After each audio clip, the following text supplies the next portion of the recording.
for Monday, May 19th, 2025. We have 3 agenda items tonight. We have number 1, residential waste engagement project update. Number 2, proposed next chapter 2J bond fund project list. And number 3, the drone regulations. We're going to start, as we always do, with public comments. Thank you, Councilor Hoppe. You may speak tonight on any of the 3 agenda items. When I call your name, please come up to the podium, introduce yourself, let us know whether you live or work in Wheat Ridge, and let us know which agenda item you intend to speak on. I have 2 people on the agenda tonight. So first up is Stu Stewart with Kelly Blinn on deck.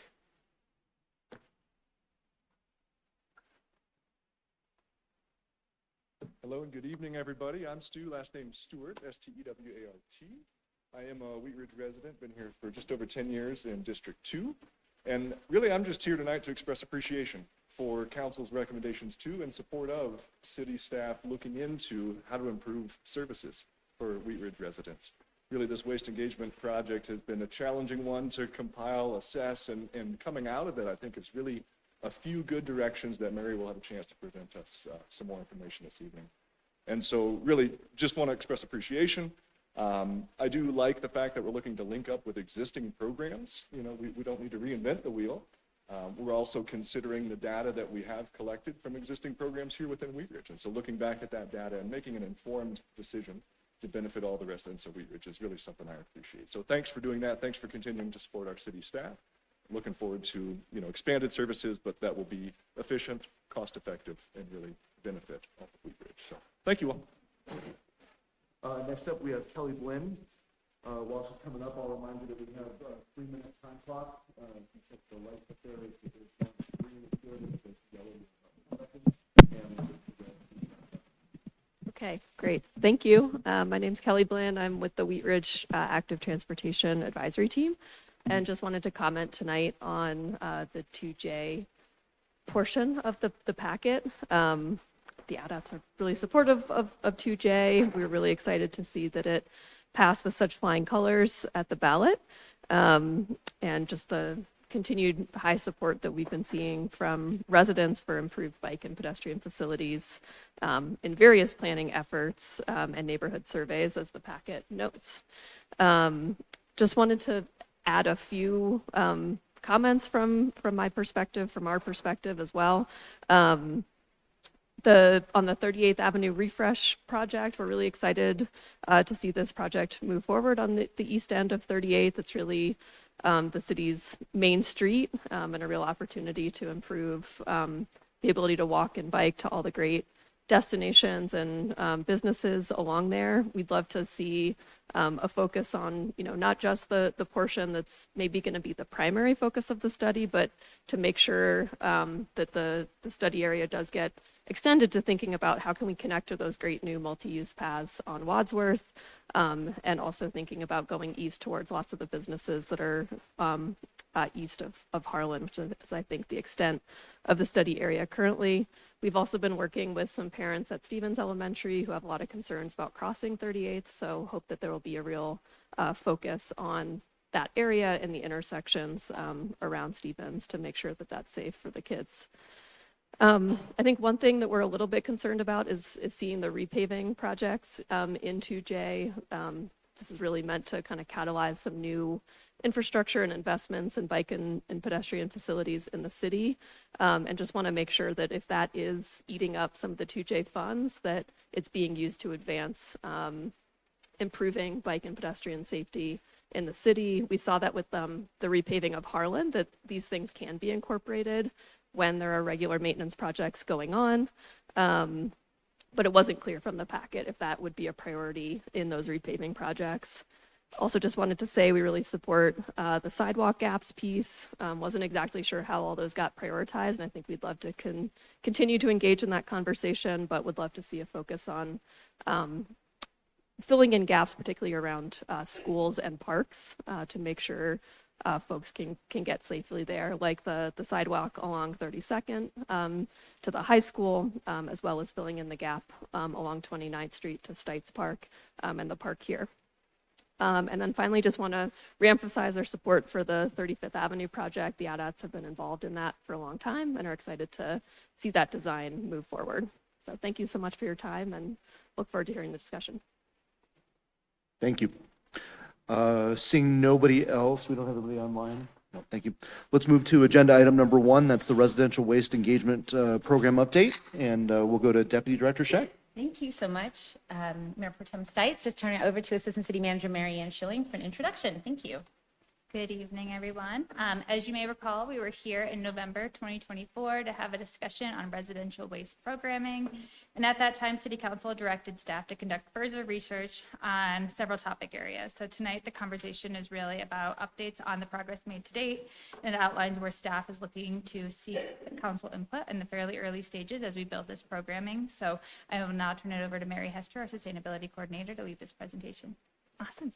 Thanks, Marianne. Hi, everyone. I'm Mary Hester, Sustainability Coordinator, and I'll give you an update. We'll start with our agenda. We'll start off with the purpose of this update, then I'll give you a quick recap of the project's background and outcomes. Then I'll give an update on each of the action items that we were directed to take next steps on. We'll talk briefly about some additional next steps and what feedback we're looking to hear from you all tonight. And then we should have plenty of time for feedback and questions at the end.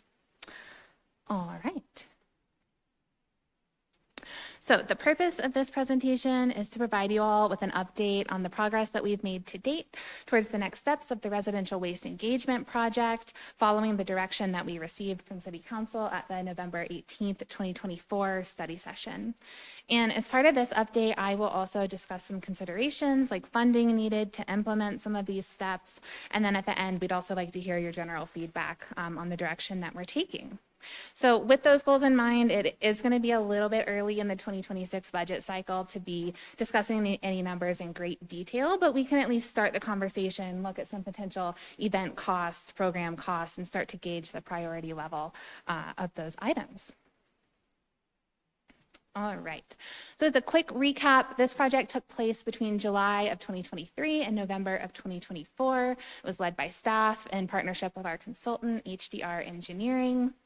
This was a public engagement project focused on better understanding what residents were thinking about the current open market system, if there's any appetite for changes to that system, and what some of those changes might be. And so through attending events, open houses, conducting public surveys, we were able to engage with over 1,000 residents. And throughout that engagement, we were really focused on being inclusive, neutral in our stance, and informative. And then at the November 18th study session last year, the project team presented 5 final recommendations to City Council. We had a discussion at that time about the best ways to move forward with those, if there were any tweaks needed. And so we walked away from that meeting with further direction from you all to explore 5 implementation areas, which are detailed on this slide. And so most of these will focus on events and communication, marketing, but I am going to go through each of these 5 items and just give a quick update on the progress that we've made and what we're kind of working on in each of these areas. So we'll start with exploring the possibility of expanding our waste events, mostly focusing on the free TLC cleanup events offered by Local Works in partnership with the city. So there are typically 4 of these events each year between June and September, held at different locations around Wheat Ridge. And again, these are totally free events. At these events, people can bring a variety of items, so trash like old tires, mattresses, broken furniture, recycling, and all events this year will accept yard waste and paint, and then sometimes they will accept specialty items. At these TLC events, one of the 2025 events will accept electronic waste. As far as budget goes, these events cost about $26,000 total last year. They cost about $6,000 to $8,000 per event, depending on the final weights collected. Last year, over 110,000 pounds of waste was collected, so they are quite impactful. In 2025, Local Works has a budget of $33,600 for these 4 events, and that added cost is mostly going towards that one event that will collect e-waste. And it's important to note that Local Works has observed that these events are very heavily attended in the first couple of events, but attendance does seem to drop off as we get later in the season. Bends maybe aren't filling totally up or aren't filling up as quickly. And so back in November, when we're starting to think of how to kind of scale up the impact of our community events, just looking at attendance of TLC days and thinking about staff capacity, we're thinking a better place to start may actually be with dumpster grants.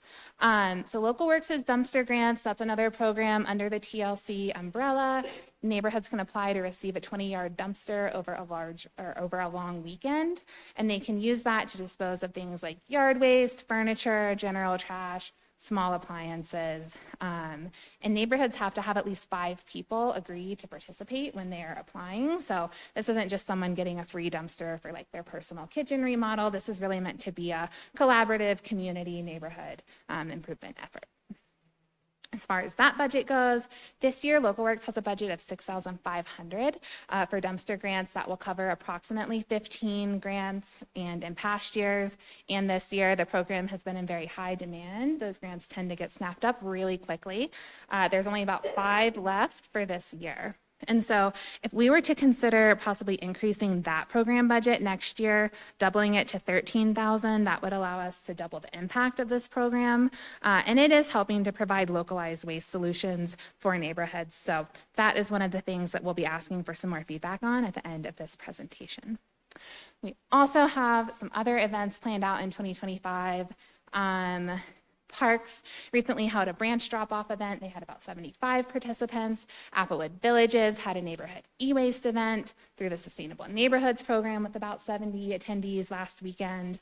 And then I'm looking at holding an additional late spring yard waste event, another fall e-waste event. We'll have a paint recycling event this summer. And then we will continue to hold our regular fall yard waste collection events, but we are looking at, can we add another weekend, some additional dates, some additional appointment slots, and expand those as well. And we also heard from council at the November meeting that accessibility is a high priority when it comes to addressing our waste management services and events. Many of our events do tend to be drop-off in nature. They're often involving large or heavy items. So to better support residents who may have transportation or physical limitations, staff is currently exploring partnerships with organizations like A Little Help. That's a nonprofit that connects volunteers with older adults in need.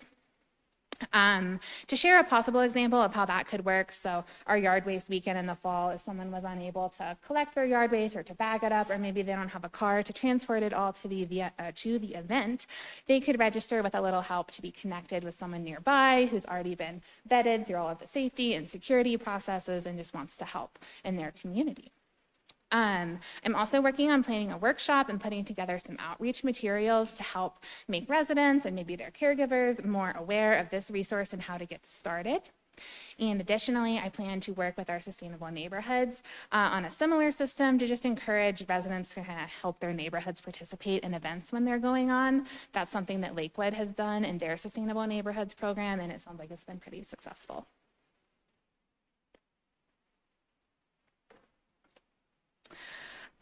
We were also directed in lieu of creating a new permanent yard waste drop-off and recycling drop-off site in Wheat Ridge to just look at some possible existing partnerships with nearby municipalities and organizations. So this is one of the ones that we're in the really early stages of, but we are really excited about the potential of these partnerships. We'll continue to keep you updated as we make progress, but some of the organizations that we're looking at Quail Street Recycling in Lakewood, that's already free and open to everyone.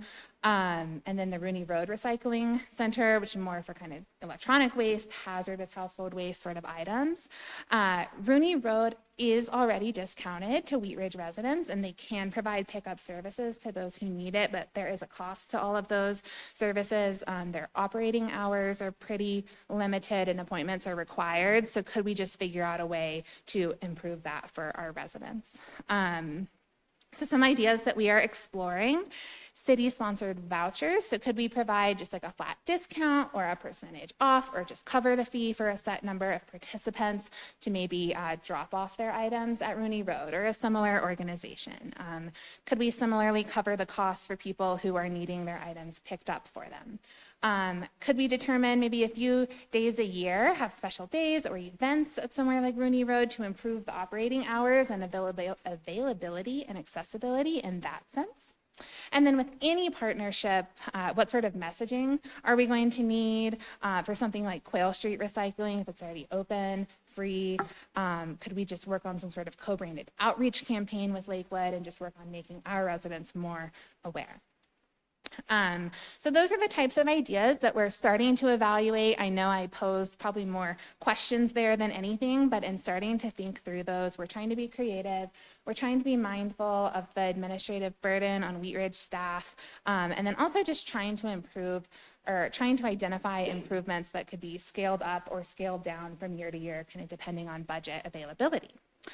So again, we'll keep you updated on that, but we are really excited about it and also very open to any other ideas for partnerships. Oh, you're good. There's more. I'm sorry. We're getting there. All right, so we'll move on to item 3. Large item collection events. So the Public Works Department continues to offer one free large item pickup event each year. It is over the course of 2 weekends, typically in the spring. So in 2024, there were 190 spots available for that program. It's free, if I didn't mention that. 174 spots were filled in 2024. The cost to the city is about $25 per item, so that was about $4,300 last year. This year, there were also 190 spots available. 95 of those were filled. Registration is closed. The first pickup was last weekend. I believe the second pickup date is this upcoming weekend.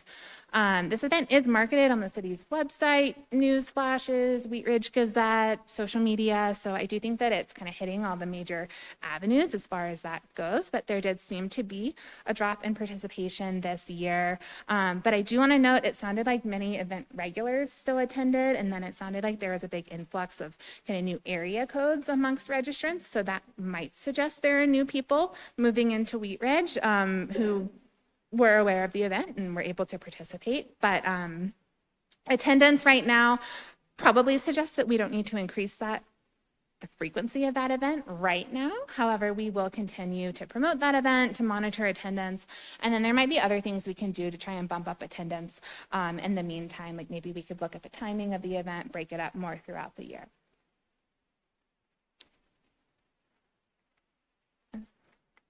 Okay. So item 4, public awareness. We are continuing, of course, to promote our events and programs. We typically do this through avenues like Connections, What's Up Wheat Ridge, social media. There's a lot of e-newsletters that staff sends out, flyers. And then I've also been working closely with champions from Sustainable Wheat Ridge and the Sustainable Neighborhoods program to try and just amplify those messages to our residents. And internally, I think staff takes a lot of efforts to share these events and other happenings across the city with each other in our cross-departmental meetings, as well as through the Municipal Sustainability Committee. And I think that really helps to kind of just cross-pollinate and spread the word further. So we'll continue to make sure that we are trying to market through various different channels and tracking the attendance at events and effectiveness of some of these techniques. I try and create bit.ly links to track, like if I got a link in a newsletter versus the website versus a social media post, is one getting more traction than the other. So we'll continue to do that and make adjustments as necessary. Okay. And then our final item, and then there's just a few more slides, looking at extended producer responsibility. So we continue to also be engaged in Colorado's Extended Producer Responsibility, or EPR, efforts. So as a reminder, that program at the state level is requiring major paper and packaging producers to fund and manage the end of life for those materials. So that includes collection, processing, and recycling. And so one of the biggest benefits for Colorado residents, therefore Wheat Ridge residents, will be the availability of recycling to all residents at no additional cost to them, and implementation of that will likely begin next year. Implementation of that is very much still being worked out. There's a lot of engagement and education happening right now that we are staying involved in. We presented about this project with HDR at a statewide webinar in January to kick off their EPR discussion series. So we'll continue to stay engaged. We'll provide an update as we get a little closer to 2026 and implementation beginning. All right. In terms of next steps, I pretty much already summarized that. Sorry. We will just continue to keep working on all of these action items, staying engaged in EPR efforts, and then we will use some of the feedback that we hear from you all tonight to help us out as we start to plan for next year. So I will leave this is our final slide. I'll leave this up on the screen. In terms of feedback, what I'm looking for you all from tonight, that just kind of generally hoping to get your feedback on the direction that we're taking with these next steps.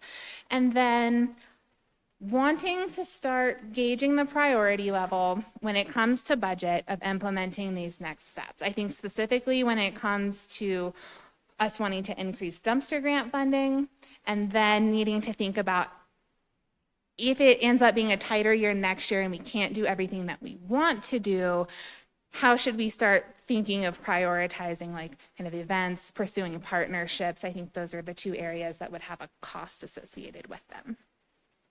And so with that, I will stop talking and I'm ready for questions and discussion. Thank you, Ms. Hester. We will start with Councilor Weaver. Thank you. Thank you for that presentation.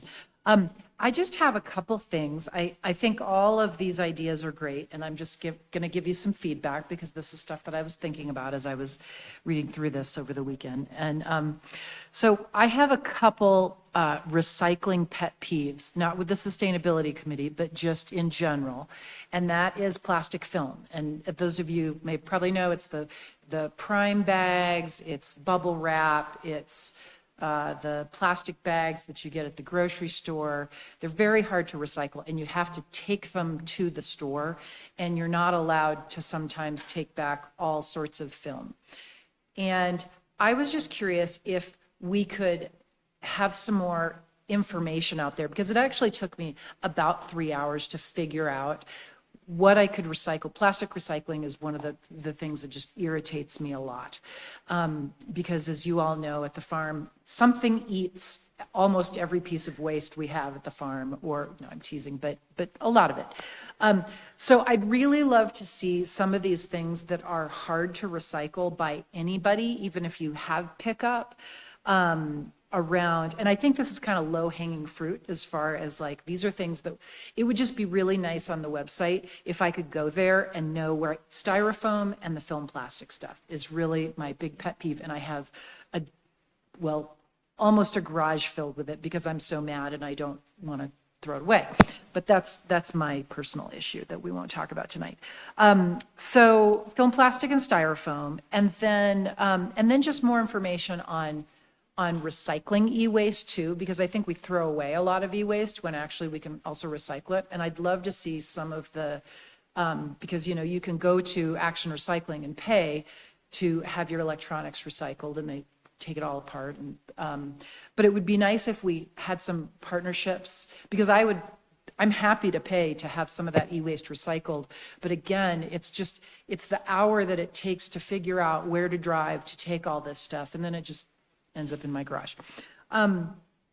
So my last comment is about the dumpster stuff. And I'm not saying I've ever done this, but I've seen people who look like me at dumpster days, saving things from the dumpster and taking them home. I know no one else does that. But I'm wondering if, we're going into an austere year. We know that. And just around a lot of things and products and product availability. And I'm wondering if we can be a little homey Wheat Ridge and think about, we also have a Habitat Restore right here. And I'm wondering if some of these large pickup days could become a little bit more fun, like a swap, right? And whatever's left at the end of the day goes in dumpsters, but just sort of in the spirit of, well, farm recycling, right? You keep everything until you need it. Or you trade it for somebody else with somebody else. And that's what I find happens in Wheat Ridge. But just some of those sort of fun things that we could put together and make into a fun thing, because I think we all know we end up throwing away things that somebody else could use, but I don't want to go on Facebook Marketplace to try and sell it for the $2 I'm going to get for it or whatever. So just, I think some homey recycling that we could do around saving the amount of stuff that actually gets thrown away, and it could be, could be a fun thing. But maybe I'm the only one who likes to dumpster dive. Yeah, thanks. Those are my comments. Otherwise, I think all the plans are really great. And I just, again, it's just kind of that low hanging fruit of the stuff we all know that it's like, oh, I end up throwing it away because I just didn't have the time or the knowledge or whatever. Thanks. Thank you. Counselor Hulteen. I'm up. Thank you for this, and thanks for all your options you're bringing to us. I will just follow Councilor Weaver. I grew up near an office park, and I was like a world-class dumpster diver as a child. So I will challenge you to dumpster dive someday. Dumpster dive. Yeah, yeah. There's our next event. So actually, Councilmember Weaver did bring up something that I was going to mention in those hard to recycles, and I wonder if we couldn't look into some sort of partnership, like we have with some of our composters, where we could maybe partner with Ridwell or an equivalent who will, or maybe the city could figure out a way to have some sort of like large scale Ridwell recycling container that neighbors could use, because I think that is one area where it would make a difference with the intent. I think that the Sustainable Wheat Ridge had bringing this forward. A couple of other things, just going through them. So the dumpster grants, I definitely would support more of the grants for the neighbors coming together. It just takes a lot less programming and coordination and volunteerism, and really meets people literally where they are when they need it. So I like the flexibility of that program. And with the large item, I mean, we're not meeting full capacity.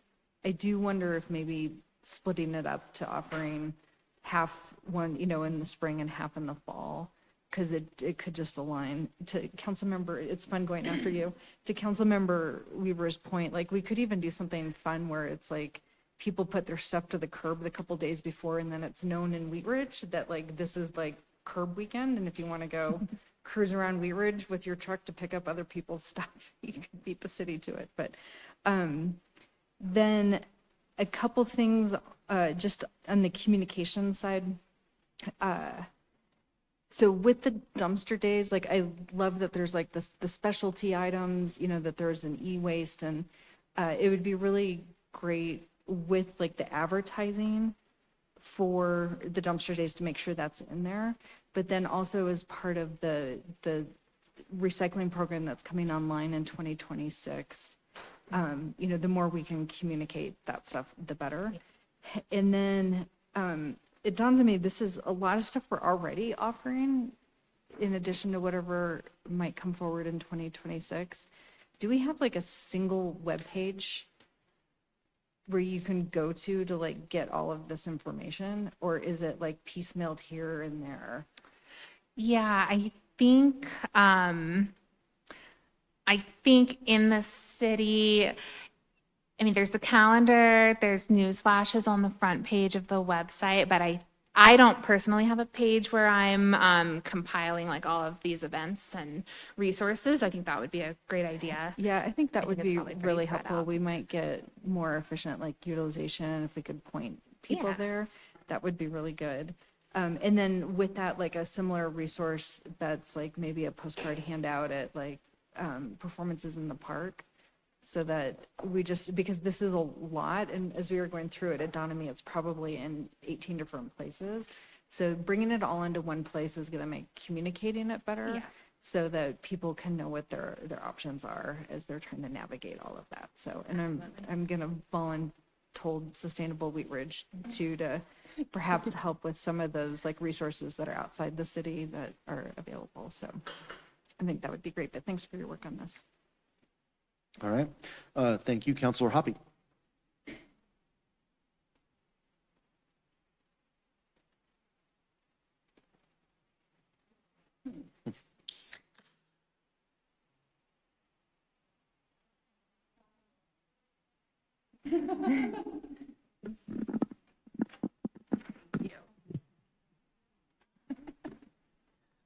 Thank you, Mayor Pro Tem States.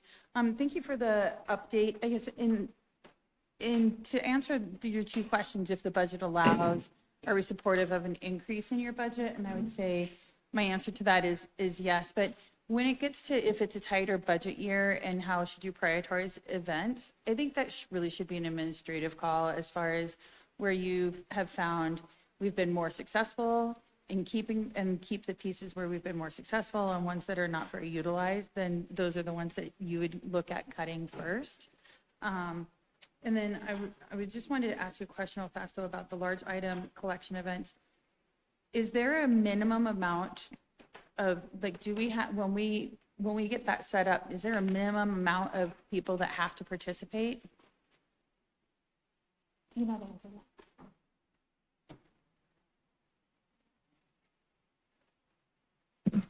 There is not. So we base the number of spots available based on the budget amount. So we talk, it's Republic Services that we contract with. And so basically, if the budget is X, we divide that by what they're going to charge us per item, and that's how many spots we offer. We're really not sure why we have so few signups this year. I think as Mary mentioned, we've done our usual outreach. So usually it's very, we just did the one last weekend or last Saturday, a couple of days ago. So good weather, everything. So just not sure what's going on, but it has been very well received over the years. But it's basically based on what our budget is. So realistically, we could split that into 2 or even 3 times. So if you take your budget and you say, look, we want to do this maybe spring, fall and just before the holidays or just after the holidays or something. Certainly. Yeah, we could certainly look at doing something like that. And I support that being an administrative decision also. I don't feel like that needs to come back to council for that. Thank you. All right, thank you. Counselor Ohm. Thank you. So a couple things. One with the Action Recycling, that's the one that has the styrofoam recycling, I believe. Which is the one that's in Arvada? Sustainability does, they do styrofoam. And I'm wondering if that would be possible to, I think for me, it's not that big of a deal. It's like a 10-minute drive to get up there, but it would be easier if we had, say, like, we would have like some type of collection in Wheat Ridge, and even if there was a fee involved, it would save people a lot of time to run up there. Right now, I think a lot of people don't understand that they can even do it, and so I think that styrofoam ends up getting into the garbage.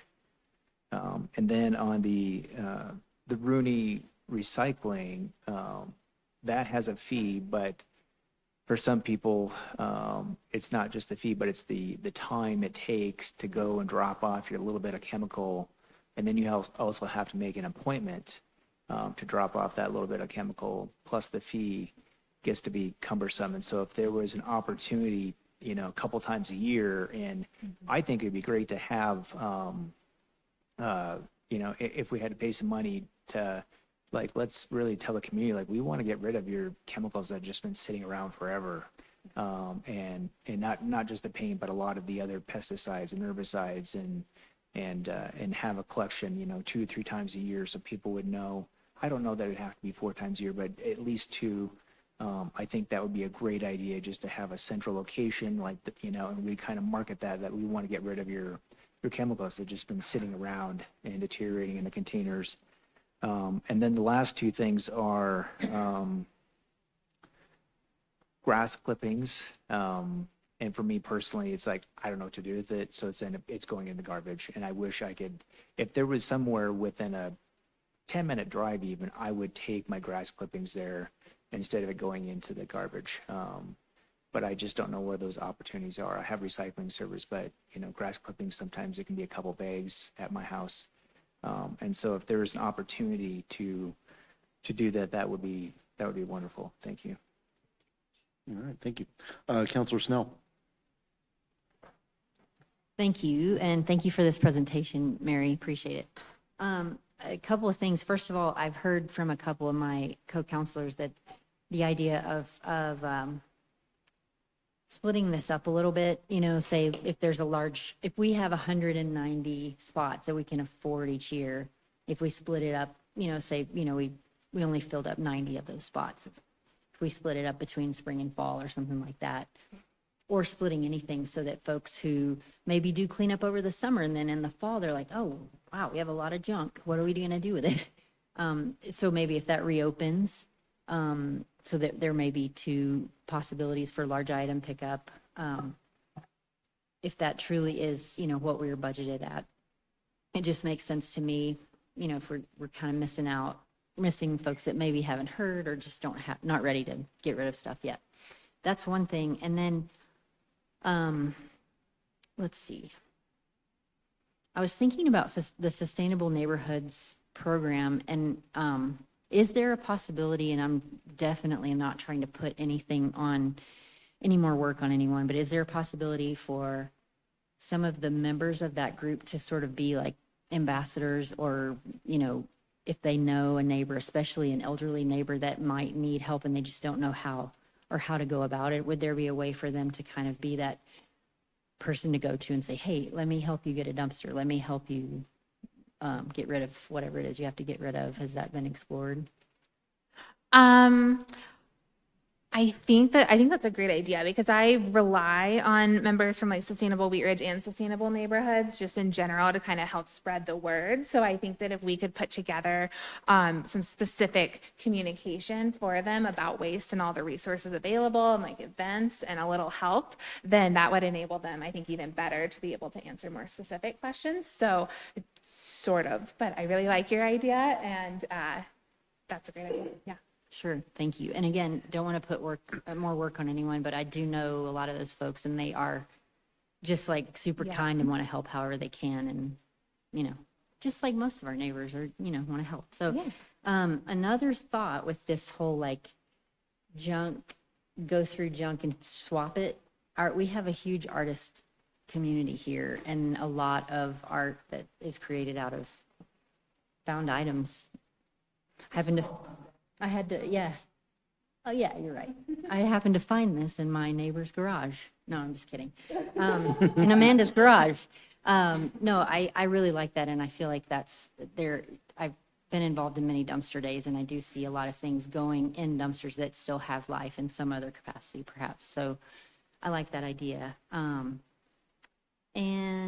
let me just make sure this is all really good discussion, and I appreciate this coming up. I think that's it for now. Thank you. All right, we'll go to Counselor Dozman. Thank you. Thank you for the presentation. I would like to just echo some of the comments that have already been made in regards to as much as we can lean on the partnerships and utilize as opposed to duplicating. And Councilmember Ohm's suggestion of just providing like those links and those resources, but also if there are ways in which we can partner with like the city of Lakewood or the recycling centers and do more of a community kind of event, but have them like pay the fee in lieu of our residents. If I don't know if more people get a better rate. And that was one of the questions I had in regards to the large item pickup. Is it a matter of we could split it up, or is it like 190 in one gets you a better price than if you were to split it up amongst two pickups? Thanks, Maria. Yeah, I think if we broke it up like 190, let's say, I don't think they'd probably want to come out for like 20 or 30. But I think if we did 2 or 3 events, to Councilmember Hoppy's point, one in the spring, one in the fall, I think that's very doable and still keep within our budget. Okay, wonderful. I also really appreciate the dumpster grants. I think that that's a wonderful program, and it kind of meets the residents where they're at. I know we've utilized it in our neighborhood a couple of times, and it's been very well received, and it's a great way to meet your neighbor and kind of clear out your trash all in one. And I think increasing the budget for that would be great, but I also agree that it would be an administrative kind of discernment if there's priorities or you see the need somewhere else, then to just kind of focus funding there. Thank you. Counselor Weaver, I think you had raised your hand one more time. Okay, Counselor Larson. Thank you, Mayor Pro Tem, and compliments on a very thorough presentation here. I was wondering, though, we do see we've got a cost of a program and a cost of a program. Is there anywhere where all of the expenses are aggregated into a single place, a final number? I don't have that, but I could put that together and get that out to everyone. Well, it would help. I think I'm more in favor of maybe holding the line and not doing a lot of increases this year, given the sort of the long-term outlook. We've got a number of very good programs in place, and I think we probably would benefit by keeping it flat for a year or two, see what sort of programs are more effective than others, which ones are used more. I like the idea of event sponsors and maybe reaching out to recycling companies or companies like Waste Management or somebody who is in that business and would be willing to pitch in financially. And then the other question on item number 5 I had was the EPR program that is coming about next year. We've mentioned that it includes free recycling, and for those individuals and communities that already pay companies like Waste Management to recycle material for us, are those fees going to go away, or will they be sort of rolled in, or maybe a tax break? How is that going to work? Yes, that's a really good question. I don't have an exact answer for it. I do know that, so this is going to be on a reimbursement basis for waste haulers. So I'm not sure how that's going to impact their pricing. And that's kind of one of the things that we've been discussing. It's going to be one of those things that's hard to track, is they're meant to be recycling or offering recycling at no additional cost, but that's going to be really hard to track whether that's actually happening. Are they just raising up like prices of trash services, and that's kind of like rolling recycling into it? So I think ultimately that's something I would need to look more into. A lot of it is still being figured out, but I'd be happy to put together some more information. I would appreciate that because, again, we're hearing about this program, and it sounds like it's going to be very beneficial, but there is that question for those of us that already pay for recycling. Where does that come in at? But yeah, no, I appreciate it. Thank you. All right. Counselor Weaver? Thanks. Just a few more quick things. First of all, I think the thing that would be most helpful, and I think Councilor Hulteen put it into words, is just having these resources on the website would be super, super helpful. Even if we spend no money towards anything else, just knowing where I can take these things and their hours and how to call them and stuff like that, that would be great. Secondly, I already have the T-shirt in my head about dumpster diving, and we figure out how we then fund the pool at Anderson. We call it the deep dive. We do it over years. Mary Ann loves this. Now we're getting somewhere. Yeah. You can see I'm putting Rachel on T-shirts because she's really good at, she's already on it. Okay, my last thing has nothing to do with this, but I'm pretty sure it's under the Sustainability Committee, and I had a constituent call me, and so since you're here, they ripped out all the grass in their yard and put in something, I don't know, and of course wants to know our program about that, about xeriscaping. Where can I give them information, or where can they go? I don't know if you're still doing reimbursements or whatever you're doing. Yes. So we partner with Resource Central. We offer their Garden in a Box program, which is just like kind of like paint by number, but plant by number garden kits. We offer a $25 discount to our residents on those. The spring sale sold out. The summer sale, I believe, starts on June 18th. And we do have some discounts left. Was this though, I can't remember if this was through sustainability or if this was through planning.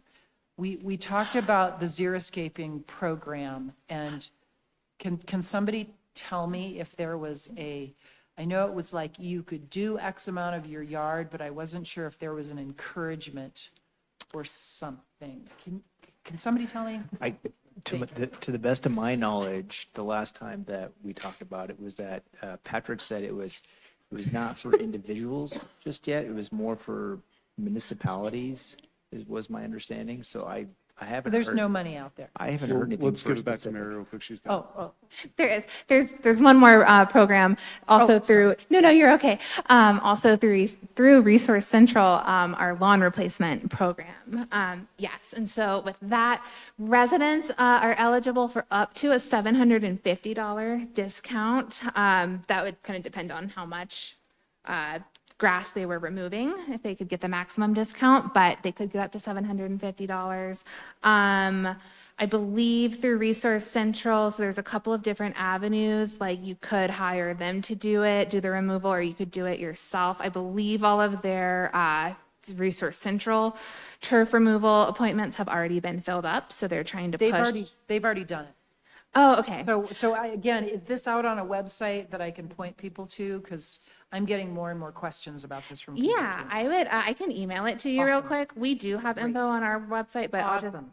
send you the Resource Central. Thank you. I apologize. I just couldn't, I remember having this conversation and I had no idea. Yeah.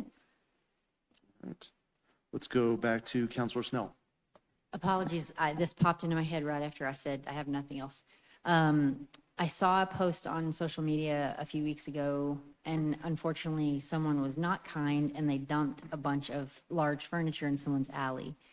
I know that this may not cover, this is not directly related, but I feel like this should at least be mentioned, because that responsibility was then falling on the homeowner to get rid of that, and it's really unfortunate. And so I at least wanted to throw it out and mention it this is, and it hopefully doesn't happen a ton, but I also wanted to just kind of mention, this is another situation where probably someone has like a really old crappy couch in their alley and it's not theirs and they need to get rid of it. And so thinking about how else we could assist residents with that, and thinking that it's probably not going to happen a lot, but it's unfortunate no matter what. That's all I've got. Thank you. I'll just say real quick, last year, one of the things that I loved was Applewood Sustainable Neighborhood did a very large garage sale, hosted a large garage sale. And if we did something like that, kind of towards Councilor Weaver's point, and then followed it up with maybe a dumpster for the neighborhood or something like that, and get rid of some of the stuff that didn't sell, that might be a good way to go with that. I think the smaller dumpster days are really helpful. One of our neighbors did that recently, and it seemed like it was great for the entire neighborhood. So do you need anything else from us on this one, Ms. Hester? Member Tim, I just heard from Paige Piper, the Executive Director of Local Works, and she just wanted to share that turf replace xeriscaping can be funded through a Local Works bubble loan, even for residential. So it's a loan, but it's low interest loan. So that's something we can also potentially add to our information and get that out there. So thanks to Paige for listening in and providing information. That's great. Sorry, thank you. No, that's great. Anything else you want to add to that? I don't think so. I think I'm all set. Thank you. Awesome. All right. Seeing nothing else? All right. Fantastic. We will move on to agenda item number 2, which is the proposed next chapter 2J Fund Bunding or Fund Bond project list. Hard words. All in one. Bun fond. We're fond of those buns.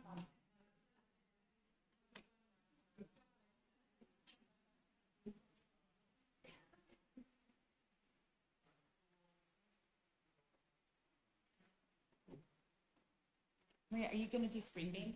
Yeah. I've got you up here if you want to connect. Yeah. Well, Director DeAndrea is setting up.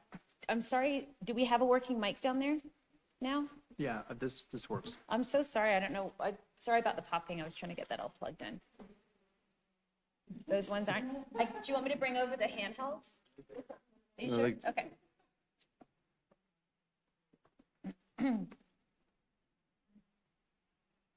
All right, we will give it over to Director DeAndrea. Thank you.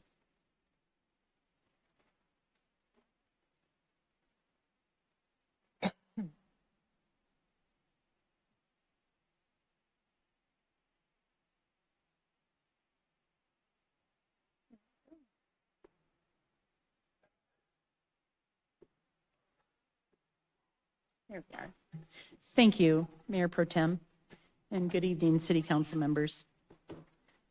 I'm here tonight to talk about how we've essentially tried to define and refine the list of projects that we're anticipating to be able to fund underneath our 2J bond initiative. As you may recall, this was passed in the fall of '23. And in the fall of 2024, we issued the first tranche of bond proceeds, which netted us about $33.3 million. And at the time when we initially talked about these projects, there was a lot of excitement, a lot of hope, and our needs, as we all know, are greater than our funding capacity.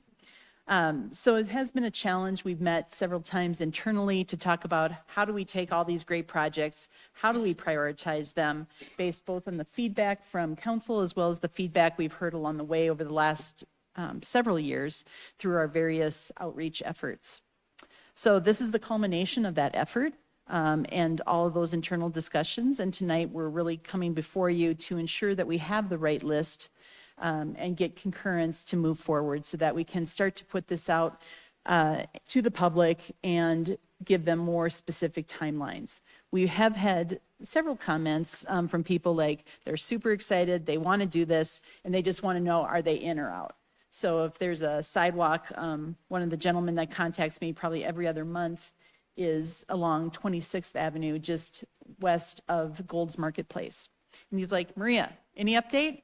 And I'm like, hold on, we're still working through it. So I'll be excited to speak with him soon to talk about where we go from here. Clicker. Mary.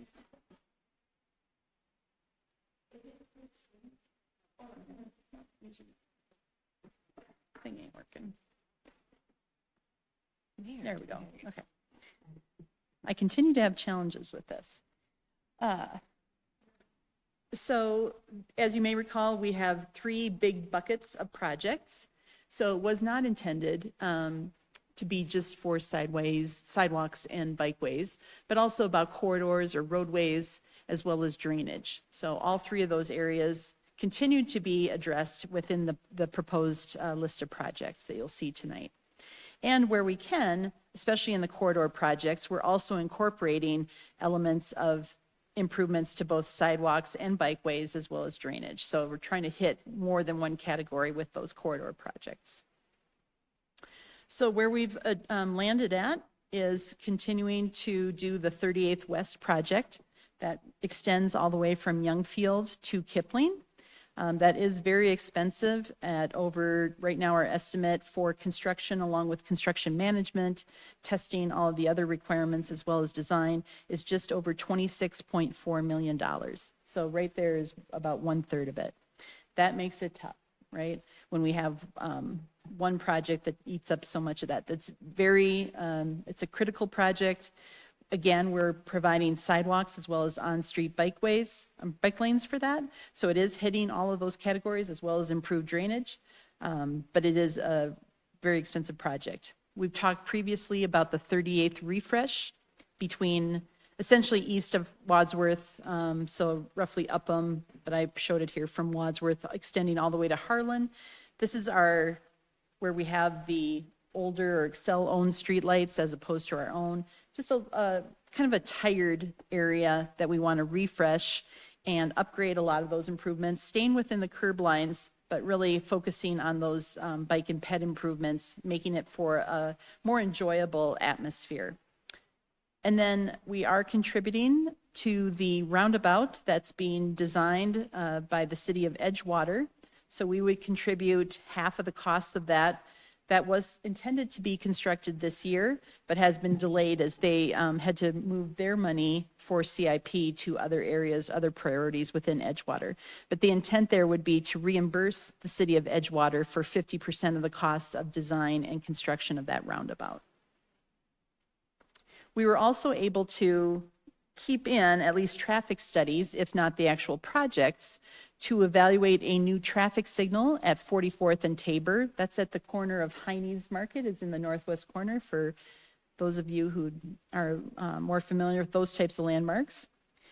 We see, just because, you know, the shop, Public Works shop is very close to there, I see a lot of people making that southbound left to go eastbound on 44th, and a lot of near misses. They're trying to find that gap in the traffic. It's 5 lanes really if you count the eastbound left turn lane. So they're trying to cross multiple lanes of traffic to get out there. So I foresee that will do what's called a traffic warrant analysis to see if a traffic signal meets the criteria, the federal standards for installing a traffic signal. And then at 44th and Eldridge, there is an existing traffic signal there that we took over from Jeffco many, many years ago. It really is at the end of its life. There's also a spur railroad crossing just to the east of there that's interconnected with that signal. And so we want to evaluate that for either replacement or possibly installing a roundabout, which may in the long run be cheaper just because we'll have less electricity costs, less overall maintenance costs with a roundabout as opposed to a signal. So both of those would just be the studies that would be covered under 2J. And then pavement maintenance, we have cut this down significantly from what we had anticipated. Unfortunately, our CIP budget, as you may recall, is really challenged for this year and next year due to the ongoing Wadsworth project. And so we have put money in, and we're always anticipating putting money in the 2J to supplement our pavement maintenance efforts. So while this doesn't necessarily directly address sidewalks and bikeways, we do intend to mark and cross-check our list of streets each year. This year we'll be in Zone 1, which is kind of the southwestern corner there, or 1/3 of the city. And anywhere where, based on the bike ped plan, that there's priorities to mark for shared bikeways or other facilities that we can improve as we're doing those streets that meet the pavement maintenance criteria, we will implement that as part of that contract. So we'll move from 1 to 2 to 3 around the city. We also will be doing preventative maintenance, excuse me. Oops. Going around. Oh.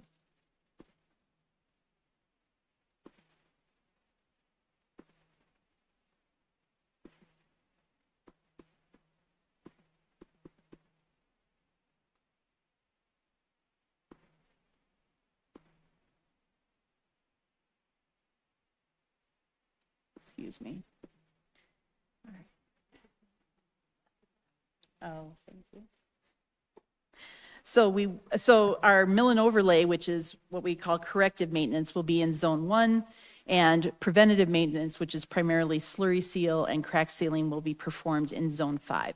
And we'll move on a rotating basis over the next several years around the city in that fashion. And then sidewalk improvements. So this is where it got really challenging. We had a lot of recommendations, a lot of ideas, a lot of priorities based on the Bike Ped program. And what we as staff have tried to do is this represents a list of the critical gaps within the sidewalk network, as well as those streets that are priority roadways in terms of higher volumes. So by adding these sidewalks in these locations, for example, on Harlan, on Pierce, on 26th Avenue, those streets with higher volumes will add an increased level of safety for pedestrians because it will give them a separated location for them to walk instead of being within the roadway. So those were some of the criteria that we used to really look at how do we cull this list down from all the potential options to get to this refined list. This represents just about 4.8 miles of sidewalk and really fills in those gaps in various locations. As we've talked about before, this shows the 3 segments that we're going to build on Kipling. All of these will likely be challenges. There's a reason probably why they haven't been built, right? So whether that's utility poles in the way, steep driveways where we'll have to work back into the private land in order to match into their existing driveways, hills as that bottom photo shows, there are a lot of challenges with those. So not as simple as just going out tomorrow and laying down sidewalk. There will be some design and potentially some right-of-way and definitely coordination with the adjacent property owners to get these projects done. West 35th Avenue, this is a DRCOG TIP-funded project, at least for the construction, or excuse me, for the design.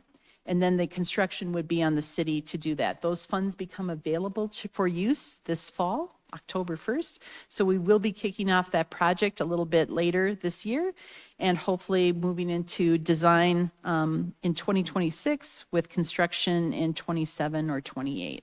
So the intent here would be to add on-street or separated bike facilities as well as sidewalks along that entire corridor connecting Wadsworth up to Sheridan Boulevard. And then we have included money each year, again, on that same rotation as the pavement maintenance to do complete sidewalk repairs to reduce those trip hazards and any broken concrete or significantly damaged sidewalks, as well as install ADA ramps to meet current ADA guidelines. So again, we did Zone 1 last year. We will be working in Zone 2 this year, and again, continuing on a rotating basis, saying 1 year ahead of the pavement maintenance program. In summary, all of this that was just presented to you, overall, we achieved 17 miles of improved pavement, 12.3 miles of new or upgraded sidewalk, and just under 9 miles of new bike lanes or bikeways. We still have left a little bit of money in here for drainage projects. Again, due to our challenging situation with our CIP fund, we did keep some money in here to focus on our emergency storm sewer failures. We just had 3 within the past week that we're working on right now. One very significant one at 50th and Kipling. And we're also in the process of televising some other known problem areas within town and trying to be a little bit more proactive to get ahead of that and repair those before we see destruction of or degradation of the pavement above it. We're also in the process of, and we contributed some money towards updating the master drainage way plan for Clear Creek between Kipling and Wadsworth, which will help support projects through the Mile High Flood District within that stretch of the creek. Overall, you can see there in the table, the first column or the middle column shows what was presented back in April of 24. So again, our wants outmatched our available funding by significantly, and this represents the final column or the far right column represents what we've gotten it down to achieve what was just presented within that $75 million cap. So you can see each group really took a bit of a hit in each category. So with that, I'm happy to answer any questions and stand ready to answer. Thank you. Thank you. Great presentation. We'll go first to Counselor Hulteen. Thank you, Mayor Pro Tem, and thank you, Maria, and your staff for all the work on this. So I want to just clarify. So what you presented obviously is both bonding tranches of funding. Is that correct? Correct. And help me understand, this assumes that we are going to be utilizing what has traditionally been used for CIP, will be coming out of 2J funds, like for the surface. Only for 25 and 26. I think Okay. after 26, we started to put money back into CIP where we're getting back towards those numbers. Okay. Yeah, with a general fund transfer. Okay. That's the goal. Okay. I mean, it's exciting to see this. The thing that strikes me is there's a lot of planning dollars going into this that are going to then be really big project dollars for us to try and figure out how to get those things done. So I'm just really cognizant that I think I'm a little surprised at how much is going into planning that then is going to be more funding we're going to have to try and figure out. So I'm going to take this opportunity to underscore the importance that we need to figure out permanent CIP funding and ways that we can actually fund the improvements to our streets, because we have, more and more people who are moving here. I can't even tell you how many people I'm seeing walking and riding bikes through my neighborhood. And they're little kids. And so I think, I do kind of feel like 2J was sold to our community as being more bike ped and a little bit more around vibrant corridors and a little bit less around traffic signal studies and resurfacing. So I'm a little concerned that this project list doesn't align with what 2J, what I think our voters think they voted for. And I'm definitely concerned that we're doing a lot of studies that we're not going to be able to fund. And I don't know if I have a good response to that, but I guess the question is with what are we doing with tonight's study session in terms of next steps? Yeah, the intent would be is to either direct staff to move forward as indicated in the presentation tonight so that we can begin to communicate that to the public of what the final list is, or if you have suggestions to modify that, for example, reducing pavement maintenance, we would go back to, the drawing board essentially and try and look at modifying those numbers to put more into one or other categories or certain particular projects that the council might suggest. Do we have to commit all 75 million now, or are we in a position where we could pick stuff for the first tranche of funding? Because we're bonding in 2 tranches, right? Yeah, I think we could certainly look at a list for that initial tranche.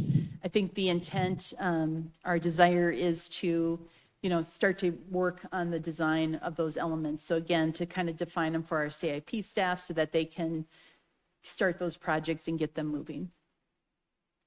Yeah, I guess where I'm trying to figure out is, this is a long-term commitment, and I'm optimistic that in a couple of years we'll have other funding sources too. So I'm just trying to suss out, are there elements that dedicated CIP could impact this? I guess I'm just not really clear. This is a lot of years of a lot of work. And what do we need to decide tonight for your crew to go back and figure out what they need to get started? Because I'm feeling a little bit out of step with the project list and what the voters voted for and what we need to figure out now as opposed to what we need to know in a couple of years. So far, we have committed to the design, the full design for 38th West between Youngfield and Kipling. So that is already committed. We have expended some 2J funds for some of the storm sewer repairs as well. Otherwise, nothing has been committed yet in terms of encumbered funds or expended funds. So if there was a desire, you know, perhaps tonight for council to say, yes, we have agreement on X, Y, and Z projects, that would give us direction as far as as moving forward. So that's where we are in terms of what's been expended so far. And then I know we've talked about this, but with the 38th Avenue refresh, we authorized some funding to go and get that started, the planning for that. Like talk me through a little bit what the refresh would look like. We are working on what's called the request for proposals right now to get a design consultant to kind of start that 30% design. So with a lot of that would be outreach to the adjacent property owners to talk about consolidating driveways and start to have those outreach discussions, evaluate the bike lanes, do the parking study to determine if they really need that parking or not. We have not issued that. So again, those funds, we're moving in that direction, but we have not encumbered those funds yet. Okay. I'm going to think just a little bit and listen to questions from my colleagues, and I'll circle back. Thank you. Thank you. Counselor Weaver. Thank you. I actually, I do like these priorities, because what I'm understanding is the corridors. So I'm trying to equate the written with all of the money here. So basically, you're telling me that sorry, I don't mean to not be looking at you. I'm trying to. So the 38th refresh, the 38th west of Kipling, and the refresh and the pavement is part of the 50 million called corridors. Is that correct? Correct. And the 26th and Pierce roundabout. And the 26th and Pierce. So that's all included in that 50 million. I totally agree with that one. And then another 20 million, right? That's just dedicated to sidewalks and bikeways. Correct. And that's these sidewalk improvements. Okay. Yep. As well as the city's contribution towards the 35th Avenue multimodal, which would be our match for the design grant, as well as all of the construction costs. Right. And then the third element was the sidewalk repairs and ADA ramps. So there's three pieces to the sidewalks and bikeways.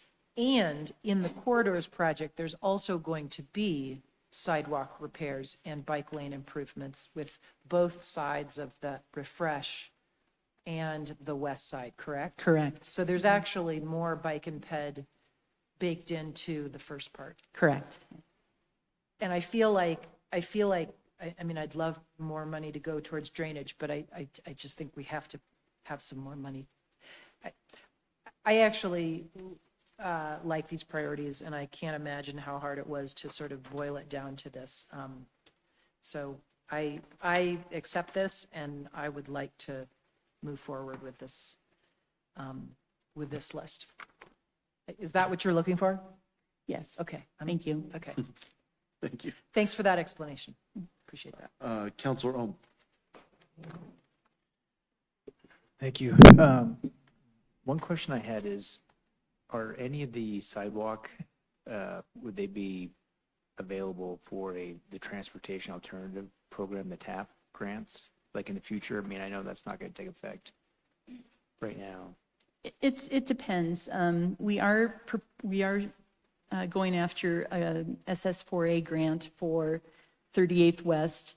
Some of these streets are kind of too low volume, probably to reach the threshold for either high injury network or anything that would kind of trigger those types of grants. But 38th Avenue is a definite possibility, both the refresh and the west one.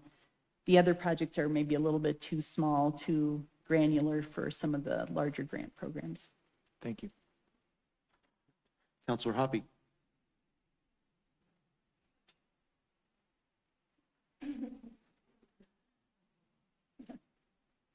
Thank you, Mayor Pro Tem States, and thank you, Director DeAndrea, for the presentation. At first look, I was kind of leaning kind of the same way that Councilwoman Hulteen was. until I started kind of looking at the fact that the corridors also include the bike and ped in that. One question I do have though is when it's in the sidewalk and bikeways, there's a piece that it talks about modifications to the ADA ramps and installations of new ADA ramps. Does that mean that we would not be, because we have an ADA plan, and so does that mean that we wouldn't, that would be in lieu of the ADA plan that we've been working on over the last several years? No, I think it's complementary to that. So it'd be in addition? Not necessarily in addition. I think the plan lays out that where we had either missing ramps or ones that didn't meet the criteria, and our intent would be is to replace X number per year. I can't remember if the plan called out specifically how many. The intent of the program is to actually implement that in the field. So not necessarily to do more than what we were always anticipating, but again, to have a funding source for this improvement so that we keep up with the ADA plan as intended. As I understand it, we have in our budget, we have an actual budgeted line item for Oh, ADA excuse me. improvements. We do, and we do have a line in the CIP. But I think the point is that it's not, we need more. We need Sure, some more funding. well, certainly, because by the time you get to the end, we'll be going back to doing it again because the Yeah. small amount we've been able to put into it over the years. Exactly. So it's been small but consistent. Yeah. And I'll just add here, Maria, if you don't mind, that we are planning to, we actually have an RFP out right now for an update to the ADA transition plan, not to award, but just for budget purposes in hopes that that's something we can fund with general fund money in 2026. So would the intent then in the 2026 budget would be the ADA, the line item in CIP for the ADA update would not be there because it would be here? Pretty sure that got zeroed out. So similar to pavement maintenance, I believe we had to zero that out. And so it's coming from 2J in lieu of. So then potentially in 2027, when we're looking at putting more money into CIP from the general budget, then those line items would reappear in our budget? That would be the intent, correct?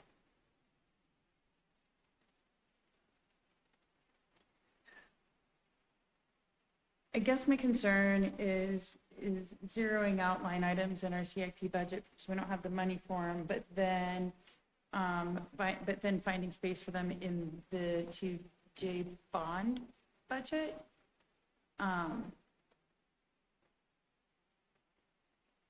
going to have to think on it. I mean, I do think that the plan for the corridors is definitely the way to go, and I know drainage is all we can do, but if there is some way to make sure that we're spending our budgeted line items in what we already approved in the budget, rather than doing it in the 2J, and that would be with the ADA and with the pavement, I believe, so. Just taking a look at the budget. It's funny, when we work on this, I always think I'm never going to forget anything about the budget. And then here we are, a few months later, about to start the next one. We did have to, we spent 190,000. We estimated that we were going to spend 190,000 in 2024. We zeroed it out for 25, 26, and 27 because in order to balance the CIP. Yeah. Gotcha. So, I mean, so we did that, but not with the plan of it being in the 2J anyways, right? Like we did that thinking like this is something we have to put on hold for 3 years? No, we did that knowing that we would try to do some ADA work as part of the other work in 2J. In the original, when we presented this in April of '24, the idea for both pavement maintenance and sidewalk and ADA was to enhance what was already in the CIP. So we knew there was a certain amount in there, and this was to add on to it because, as an example, our sidewalk repairs in Zone 1, I forget what we've been budgeting over the past few years, but it far exceeded that. So once we concentrated it into one area, it's like, oh my gosh, we have all these trip hazards that we need to correct.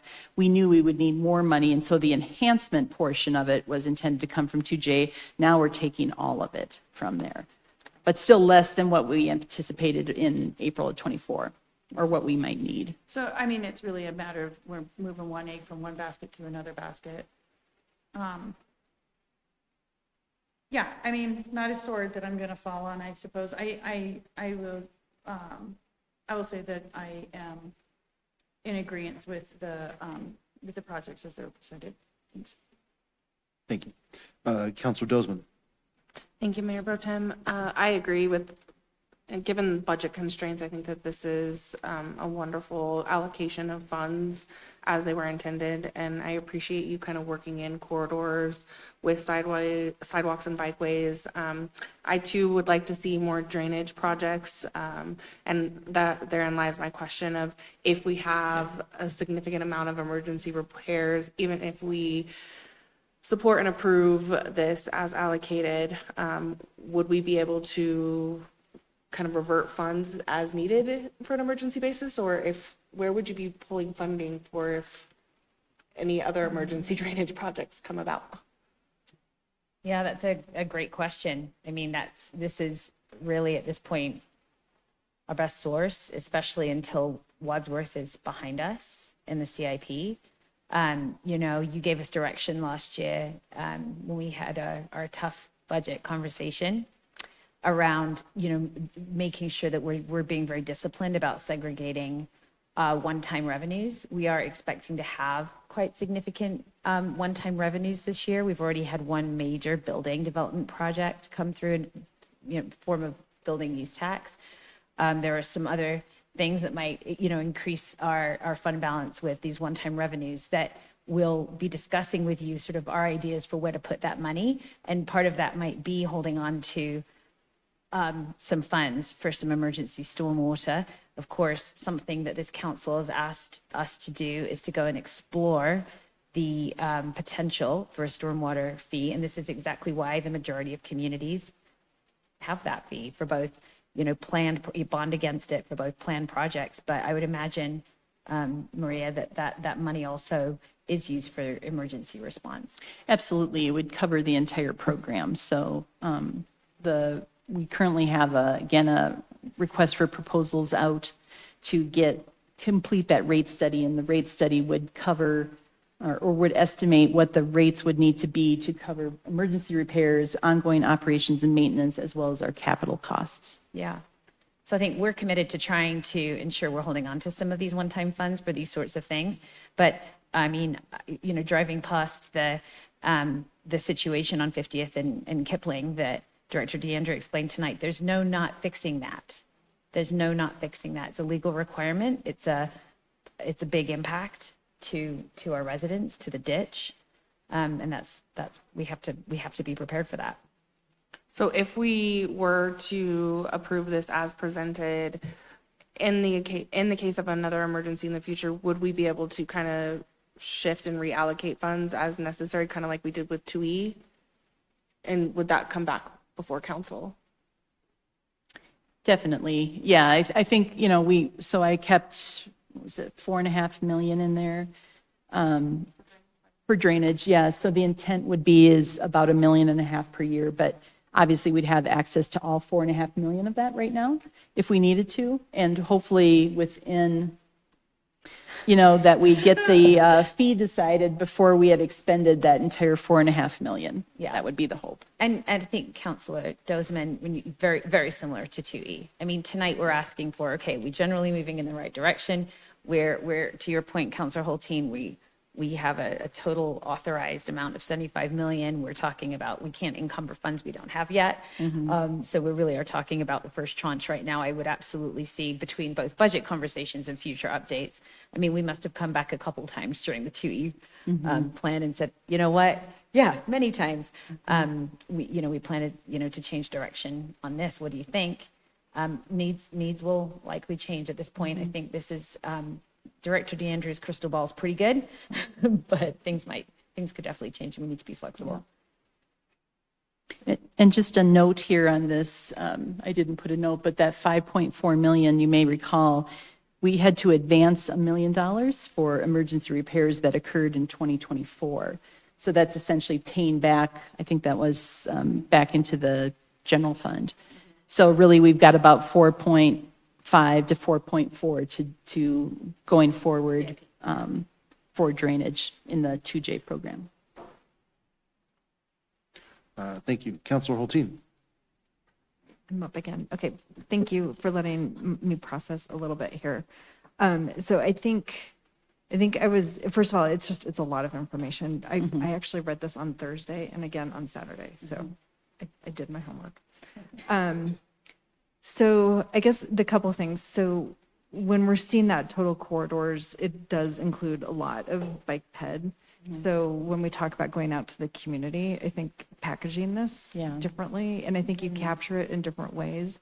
But I think when we say corridors, that's going to be, it was interpreted differently at this table, and I can only imagine like out in the community. So really leading with, these are investments, and bringing a lot of clarity around that we're talking about a lot of planning and not a lot of building. That honestly, that's my biggest concern, is that a lot of these dollars are going to turn into needs for more dollars to build. And so how are we really messaging? Now, our community's been involved in a lot of that to date, but you know, they aren't in the weeds on this as much as we are. So I have two proposals. One is, when we talked about this last time, I raised concern about using 2J funds for that Eldridge Street traffic signal. That it's not a lot of money, but I'm not going to squawk over it, but that just really feels like something that like we should be figuring out with our CIP, and it's not 2J funding. And the thing that is just at the forefront of my mind as I look at this is, you know, we've initiated conversations with Stevens Elementary, which is now having, you know, to cross Wadsworth and 44th, like their articulation area is pretty large. And they're wanting to meet with us in June to talk about some investments for improved crossings. I am wondering if we can carve out $500,000 out of this to do set asides for safe routes to school crossing improvements, so that our schools, as we're hearing from our families, like I see that there's money going into Miller, and like a lot of the funds are centralized around our schools and parks, but we really don't have the flex funding. And I'll say 44th Avenue from Wadsworth east to Sheridan, Harlan, wherever you want to decide Wheat Ridge ends along that weird corridor. I mean, that is, you cannot cross 44th Avenue. There's no signalized crossing other than that, I think, pretty dangerous rapid flashing beagle. So that just to me is an example of the kind of thing that, like, if we fully allocate these to specific projects and don't have maybe a set aside fund so that we can address some community concerns like that, I think that feels in service. So I would like to ask support from my colleagues to set aside $500,000 to come out of the budget that would be a fund for improved crossings for schools. Yeah. We have a consensus on that. Thank you. Oh, and I just wanted to respond to Councilmember Ohm. The TAP funding is really hard because in Dr. Cog region, it gets pooled all together with like CMAQ funds. And so the like TAP funds, and the federal government has literally pulled all of its discretionary funds that have the word bike lanes in them. So for the next couple of years, it's going to be really hard to get grant funding for anything with bike lanes. Thank you. Councilor Larson.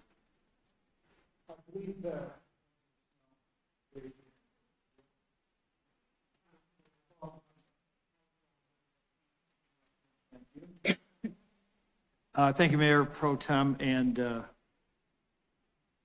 the concern I have is, and this was brought up earlier in the memo here, about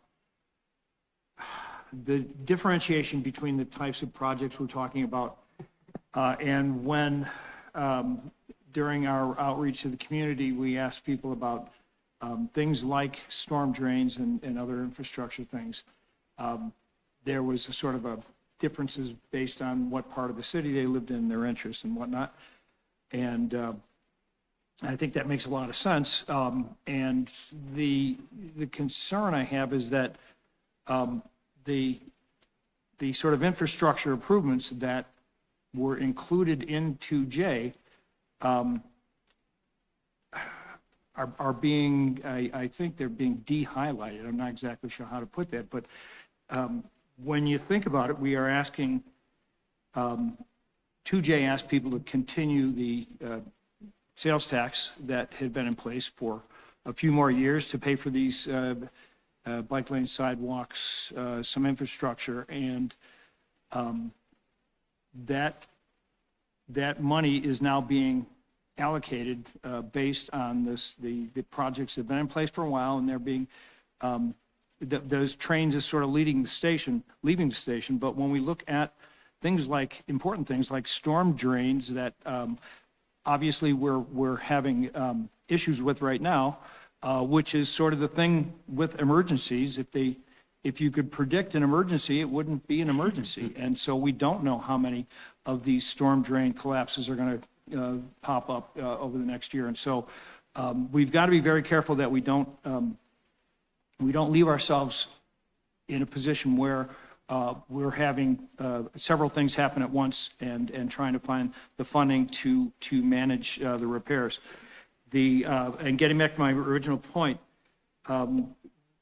2J asked people to continue the sales tax, people of the city of Wheat Ridge to continue paying a sales tax, while when we put a utility fee in to support repair to our and replacement of our storm sewers, we are asking people to pay for that separately and in addition to.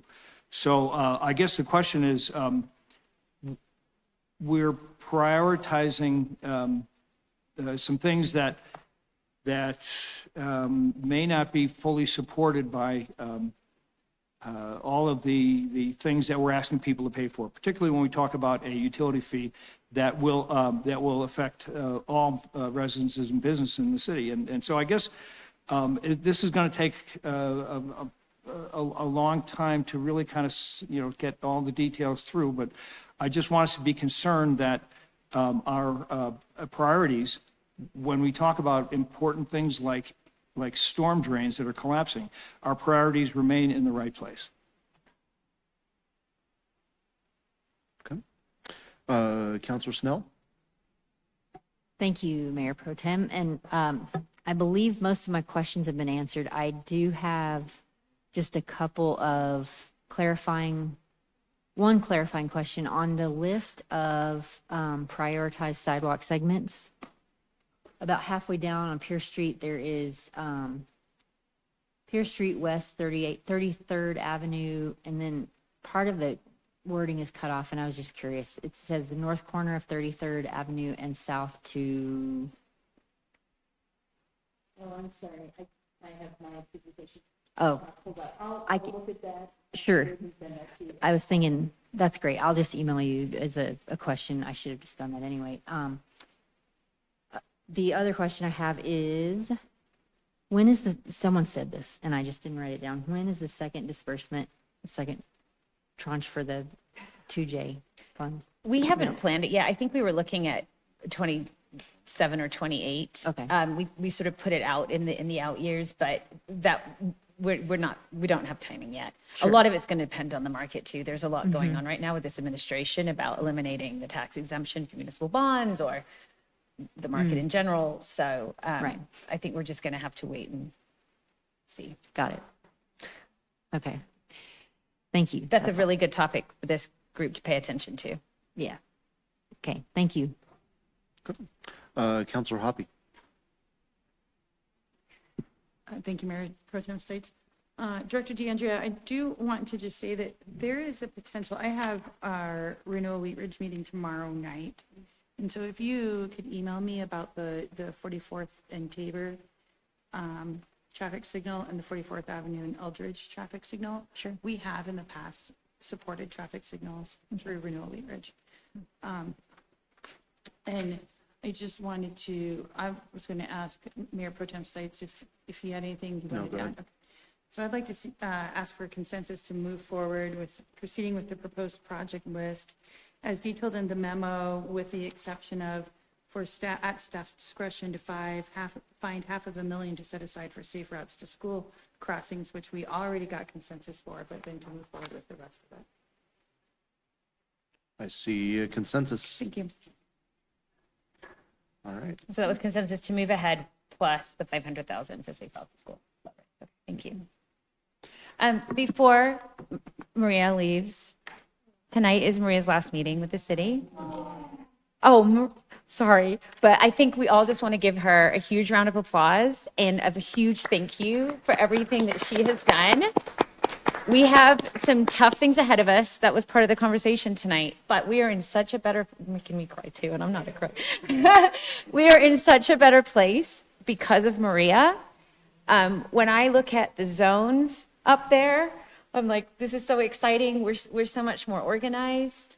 Her leadership around street logics, the zones. I'm not even going to come close to hitting all the things, but the cool snowplow tracking, the culture at the parks at the public works shops, how I think you would all agree buttoned up. Her presentations are, well, we call her Professor DeAndrea. That's for a reason. So I think, man, Maria, you have just really taken us to the next level, and we needed you, and we're still going to need you, and we know where you're going. But again, let's have a huge thank you to Maria.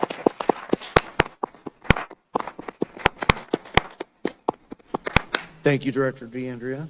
Fantastic presentation as always. Thank you, and we'll miss you. Yeah. We will move on to item number 3, drone regulations. Now's the moment where we hug. John, there is, oh, come up here.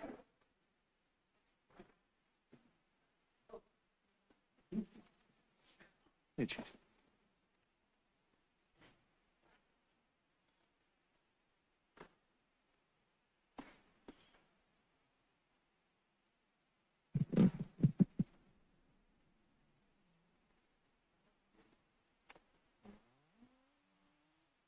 I believe we are ready when you are, Chief. Thank you. Okay, thank you. Mayor Pro Tem and council, thank you. As directed by council probably a couple of months ago, we're here to discuss drones. Drones are obviously exploding onto the scene with their technology and decrease in costs, and we're seeing drones everywhere, obviously. And we think we have well, we know we have an expert in Sergeant Bowman here. He's been recognized regionally as one of the drone experts, and our drone program has certainly been recognized by our peer agencies around us who reach out for our support. So I'm happy to have him here tonight, and I asked him to put together a presentation that not only educates on what is possible in the regulation of drones, but who actually has the ability to regulate what, because we cross over with the FAA, and then we cross into municipal boundaries and some other state laws. So with that being said, I'll turn it over to Sergeant Bowman here, who will give a, we knew we were going third, so we tried to keep it so everybody could stay awake through this, but there'll be plenty of time for questions at the end, so we'll keep it brief. All right, thanks, Chief, Mayor Pro Tem, City Council, thanks for having us. I wanted to just start out, we're just going to give a brief update on Wheat Ridge PD's drone program, but then we're going to get into some other things that I think is on everybody's mind. So this is our current Wheat Ridge Police Department drone team. It is overseen by Commander Lucas Hunt. I run the day-to-day operations, and those are all of our drone pilots from various parts of the department. Some in patrol, some assigned to the crash and traffic team, some in investigation. So we try and spread them out through different parts of the department. So we're going to start by talking about FAA Part 107 pilots versus recreational pilots. So all of the pilots for the Wheat Ridge Police Department are FAA Part 107 certified. There's different regulations. They must adhere to and be familiar with all of the FAA regulations. They must stay at 400 feet or below the above ground level. They must check airspace, weather. They must adhere to the different changing dynamics to night flight. They have to adhere to, and they have to have an understanding of what they call aeronautical decision making, which covers lots of different things. They attend a 40-hour training class through our partner at the Colorado State University Drone Center that prepares them to take the 60-question certification test, and they must recertify every 2 years. They have to stay current they have to stay current and aware of all the laws and regulations. Part 107 pilots have to register their aircraft regardless of the weight. Does not matter what the weight is. They must not fly carelessly or recklessly. They must conduct pre-flight and post-flight inspections that have to be documented. They must keep the aircraft within visual line of sight unless the organization has a certificate of authorization from the FAA and appropriate waivers to fly outside of beyond visual or within visual line of sight. So Part 107 certification is required for all commercial operations, including government. Difference between the Part 107 pilots and the recreational pilots is recreational pilots may not know the regulations. They may fly at whatever height they choose. They may not check airspace and weather or where to find the information. If they decide to fly at night, they may not have full understanding of what things you have to consider and what's required for nighttime operations. They may not understand the overall decisions related to flight and safety. They're required to take what they call a trust exam. Most don't, and I'll give you some numbers here in just a minute. The trust exam is about a 15-minute overview of very general training that's free on the FAA's website. It takes about 15 to 20 minutes, and you answer a very basic 23-question test. So if you're a recreational pilot, you have to register drones over 249 grams. Most don't. They may fly careless or reckless and out of the FAA requirements due to the lack of training and knowledge. They may fly the drone beyond their visual line of sight and create risk. They may fly lower quality drones that are harder to keep control of and create substantial risk. Meaning that they may go to Walmart, Amazon, whatever, and spend $60 on a drone, and you get what you pay for legitimately. They get home, they think it looks like a cool idea. They send it up, and the first thing the drone does everything that they don't want it to do because they can't control it, and a lot of that is based on radio signals. Just to give you some numbers, in August of 2024, the approximate number of Part 107 pilots was 390,000. Same time frame, the trust exam, they estimate between 10 and 13,000 people have taken that. The FAA has registered approximately 785,000 drones. So if you have 390,000 Part 107 pilots that are familiar with what they need to do when they're required to register versus the trust exam that's very general, and you only have 785,000 registered drones. So this is preached in the Part 107 training, and this is part of the aeronautical decision-making. All drone flights should be legal and respectful to those in the area. Those include pedestrians, animals, and private property. Unfortunately, it's not covered in the trust training, believe it or not, which kind of surprised me. It's unfortunate where some seem to have poor judgment and not understand the operations of their aircraft, which can cross the boundaries and violate state law and municipal ordinance, which requires a police response. It is important to note that the airspace throughout the country is controlled by the FAA. It's not controlled by the city, county, or the state, meaning when a drone is airborne at any height, it is regulated by the FAA unless a state or municipal ordinance is violated. And we'll get to some of those Wheat Ridge municipal codes here in just a minute. Do's and don'ts. If you're concerned about a drone in your area, please contact law enforcement and let us deal with it and determine if the flight actions violate any laws. The airspace is governed by the FAA, not the police, but the drone's action may violate laws, depending on what it's doing, depending on what they're doing with the camera, what distance they're flying from people, are they endangering the public by flying over crowds, moving vehicles, and that type of thing. At no point can anybody shoot down a drone. This is a federal offense, and it's aggressively investigated by the FAA and the FBI and federally prosecuted. Here as of recent, a lot of these are falling under state law for illegal discharge of a firearm, criminal mischief, but they can be federally prosecuted. One case comes to mind where a drone was shot down. The FAA and the FBI investigated it, and there was a $100,000 fine. So we encourage everybody to post no trespassing signs on your property. Your property is your property. People need permission to enter your property, whether they've crashed a drone on your property or not. If somebody crashes a drone on your property, we encourage you don't have to let them on your property. You can absolutely contact the police department. We will take custody of the drone and do the investigation from there. And depending on what kind of drone it is, if it's a DJI drone, that's all traceable information. If it's a drone that was bought at Home Depot for $35, we're probably not going to be able to get much off of it.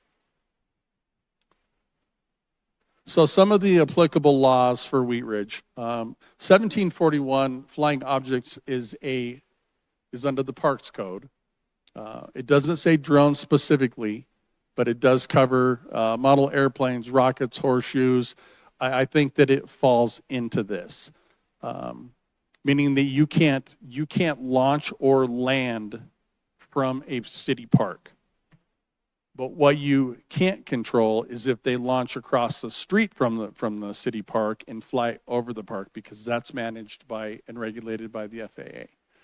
Unlawful visual observation. If any person uses anything to look into any house, room, building, or structure within the city through any window, door, skylight, or other opening for the purpose of observing the actions of any person within or occupant of such house. So a lot of the DJI drones and the more advanced drones, if we can get the registration number, we can track back to who it went to. If we have the drone, we can get a court order for DJI to release those records to where we can see the flight, where we can obtain the flight logs, see height, attitude, camera angle, we can see all of that. So cruelty to animals, I think that that this absolutely fits it through the harassment portion of 4-11. Subsection B says, for purposes of this section, a person commits an act of harassment upon an animal if such person's conduct or action causes the animal to believe as if frightened, causes the animal displeasure or pain, or otherwise causes the animal to become likely to injure itself or other persons or animals. So I think it absolutely fits that. I fly drones on my ranch, and I fly over my horses, and then I know exactly what my horses are going to do. And Ms. Weaver, you're very familiar with that as well. They sound like a swarm of bees. It's bigger than a bee or a bird, and it can be a little frightening for them. So I can absolutely see where this would fit, and obviously this would be something that if we had to write it, I would write it, and let the courts make a decision on it. So I have encouraged all of our police officers through email. If somebody reports something anywhere in the city that's drone related, to take a case number and send me the case number, and I will investigate it. So if anybody recovers a drone, I will do all the production of records and do all of that. So basically, depending on what kind of drone you're flying, is going to determine what information we can provide from it. So that's a really quick overview of the Part 107 stuff versus recreational. Yep. So I just had a few quick other things in your packet. We included a bunch of regulations from other cities that try to sort of regulate drones from the municipal perspective. A lot of these are being challenged right now by the FAA. The FAA does not like for municipalities to sort of interfere with their authority, so to speak. Some have set height regulations and some have tried to set place regulations and location. While there is a list, and I believe it's in the packet as well, of where and when you can regulate drone activity, it is becoming harder and harder. We just talked about the city of Cherry Hills Village, Cherry Hills Village striking their whole drone ordinance down themselves for various reasons. But what we're looking for here tonight from council is what we found was ordinances that we think we can use to enforce, potentially go back to Mr. Dahl on those and see if we can do more to put specific language around drones within those. Also, I think there's something to be said for drones that can cause a loss of commerce in some ways. Division Chief Kellogg owns a farm in Nebraska and reports that when they fly drones over his cattle, which they do on a regular basis, or his cows, they don't produce as much milk. So there's a direct loss there. And so there are things we can look at, but really we are really constricted by what the FAA says we can and can't do. So we do have some regulations, but what we're looking for is that enough what we have, or is council looking for us to do more around drones, knowing what we're up against? Thank you, Chief. Thank you, Sergeant. Great presentation. Let's go to Councilor Hoppy first. I am a creature of habit. I keep going to the dead microphone. Thank you, Mayor Pro Tem Stites. So Chief, so you said Cherry Hills Village, they just scrapped all of their, so the example of what their drone regulations are in the packet, they've now scrapped those? Yeah, they just, excuse me, they just hired a new chief, and he thought those were in conflict with what he was seeing on the horizon, so decided to abandon that municipal program. They had one of the more aggressive drone regulations in the area. But it also seemed more like comprehensive than some of the other municipalities. But okay, so I guess because when I first got this packet, I was like, did I miss the last page that said what we wanted in Wheat Ridge to do? But I guess I didn't. But I do see that in the memo, there's permitted items to consider. So basically what we're saying tonight is here is the information. This is what you need to know between 107 pilots, recreational pilots. These are some things we already have on the books that we could potentially utilize for drones being flown in our community. And here are some permitted items that we could potentially consider to put into a draft ordinance, and then the draft ordinance would come back to another study session, and we would be able to then, at that point, kind of nitpick it a little bit. So you're looking for an overall sort of brainstorm type, what types of, do you support drone regulation A or not? And do you like these permitted uses we wanted to consider? Is there anything else we didn't put in here as considering that you would like to ask a question? Is that what we're looking for tonight? Basically, and really what we're looking for is how far on the skinny end of the branch do you want us to go? Because, these can be and probably are, because of the challenges that are going on around the country, they probably will change. So it's hard to say right now if your direction is we want to do more, we really don't like the way drones are behaving in the city of Wheat Ridge, and we want more teeth in enforcement. That may come back tomorrow. It may not come back for a year or two, but it may come back. So the question is how aggressive do you want the police department to be when we put together a packet with Mr. Dahl regarding drones? Because I think we included the Newton, Mass issue in here as well, and that pretty much is really the only case law that exists right now for municipalities regulating drones, and the FAA was able to win a lot of their points in the court regarding height restrictions and that sort of behavior. But there is room, like you said, what can be regulated under the FAA guidelines. So the question is, how far do you want us to look into that? Okay. Can I just add, Yeah. Mr. Dahl is actually online if we need him. Okay. Thanks. Okay, so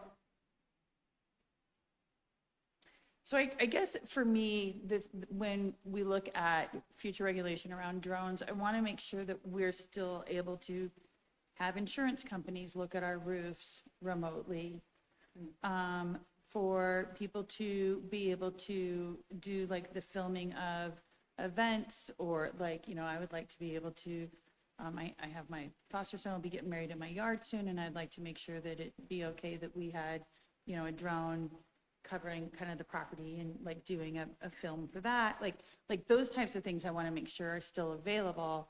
What I'm hearing is that some people have been feeling as though their privacy has been invaded.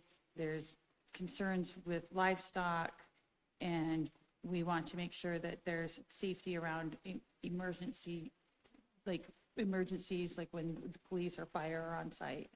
Is that kind of clear? Is that what? Yeah, and I think what we're presenting here tonight is those areas are generally covered, and probably would be if we added a little bit more to the language to include drones on certain of those existing ordinances that we have in the city. To do a separate ordinance is the one that I think we really get into a question of, is the FAA going to accept it down the road or not?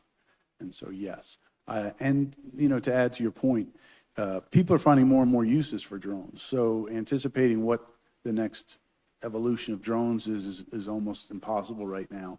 We see companies out there that used to have to hike through the woods to find property lines are using it to great effect and saving money, and all kinds of different commercial ventures that are using drones. And then you get into, hey, we want to have a wedding party, we want to videotape it. Well, how are the two compatible? So there's a lot of complications to being able to, to try and parse out who's using it for legitimate reasons and who's not. Under the illegitimate reasons, I think we have some laws in effect now. The legitimate reasons, it's kind of the FAA and a little bit of the Wild West right now as to what happens there.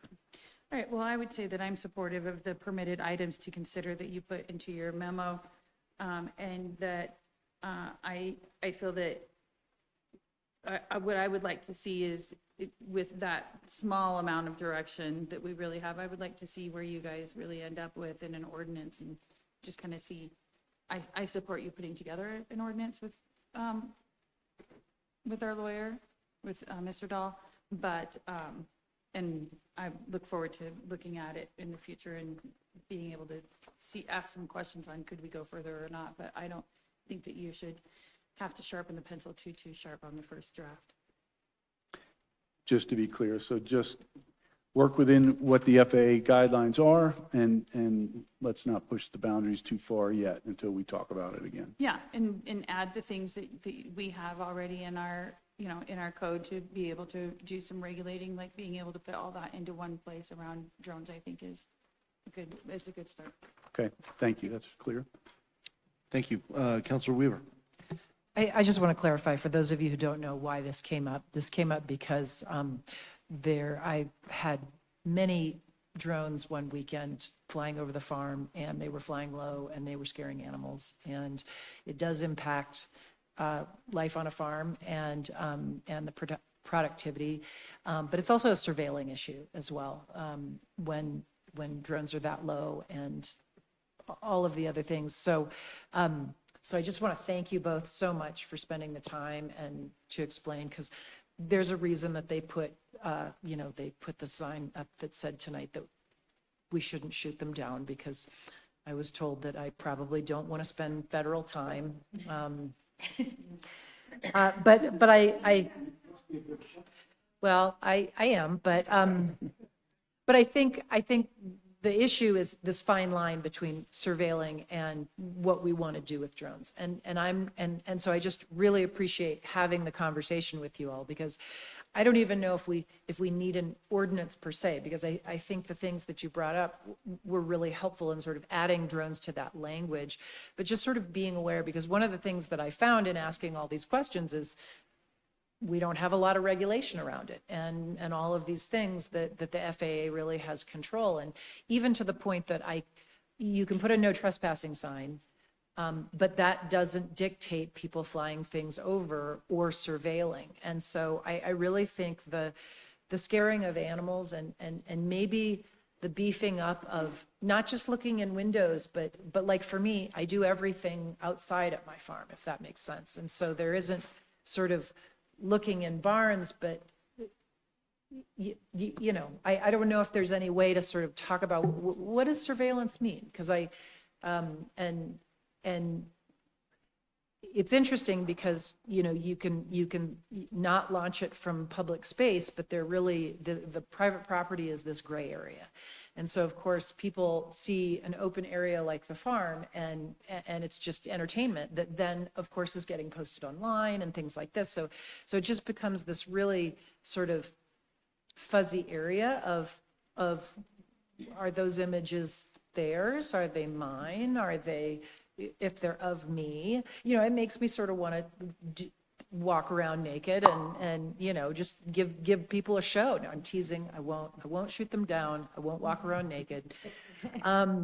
Nobody wants any of those things to happen. But having this conversation really, really helps. So I'm not sure that I feel like, you know, to Councilor Hoppy's point, I don't want us to spend a lot of time around an ordinance that is probably going to be overturned or challenged, but I just want us to be aware, because what I was trying to get to is I'm not even allowed to put up a sign other than no trespassing. You know, that I don't want to be surveilled, that I don't want to, because there doesn't seem to be that sort of ability to even put that kind of sign out there, which I think is really interesting. I think you could put the sign out. I don't think we could enforce it, but. Right. I don't. Well, but even, I mean, we had a conversation about whether I actually could put that sign out, because I can't put you know, there's a whole thing on the FAA page that says you can't, if it's a private property, you can't put a no drones. Right. I think you could put a sign out there that, you know, if scaring the animals or flying over is, you know. Yeah, owner is a good shot. It's not appreciated. It's not appreciated. I will say that in the research that I did, it appears that there's building pressure on the FAA to do more around this. And I think ultimately that's where the big stick is going to be. If they set a flight limits on the height around drones or something of that nature, I think you're going to see a lot more input from municipalities when that door opens, so they can suggest, hey, we're having these problems on places like yours and homeowners and whatever, but we still want to manage legitimate ones, and they'll put their minds together at some point. But in the interim, we'll look to create something that bridges that gap while we're waiting for the FAA. And I think just the organization of having someone to follow up on these things has been really, really helpful as well. Sort of like, oh, okay, you know, let's figure out what this looks like, and having some way to communicate that to people that we are going to look into things. Because what happened was a couple of drones also came down on my property, and it was sort of this thing of people coming to me and saying, well, I just want to go pick up my drone. And I'm like, no, because I didn't happen to be there, and I didn't want them just going on the property and getting their drone. And so it sort of got into this, okay, well, I want to be nice to people, but I also don't want to necessarily give them access when I'm not there, and things like that. So I really just appreciate opening up the conversation, and I'm really supportive of what Councilor Hoppy mentioned, and just again, really, really appreciate the conversation and all the help that you all have provided. Yeah, just mention that every time we encounter a drone issue, we find the officers are starting from scratch. They're like Sergeant Bowman pointed out, they're just uneducated, and they really have no idea of what the rules or regulations are to begin with. And what common courtesy is, you would think that would just be general knowledge, but it's not. But we do encounter them quite a bit, and they're always dumbfounded. I just bought it, and I thought I could just fly it.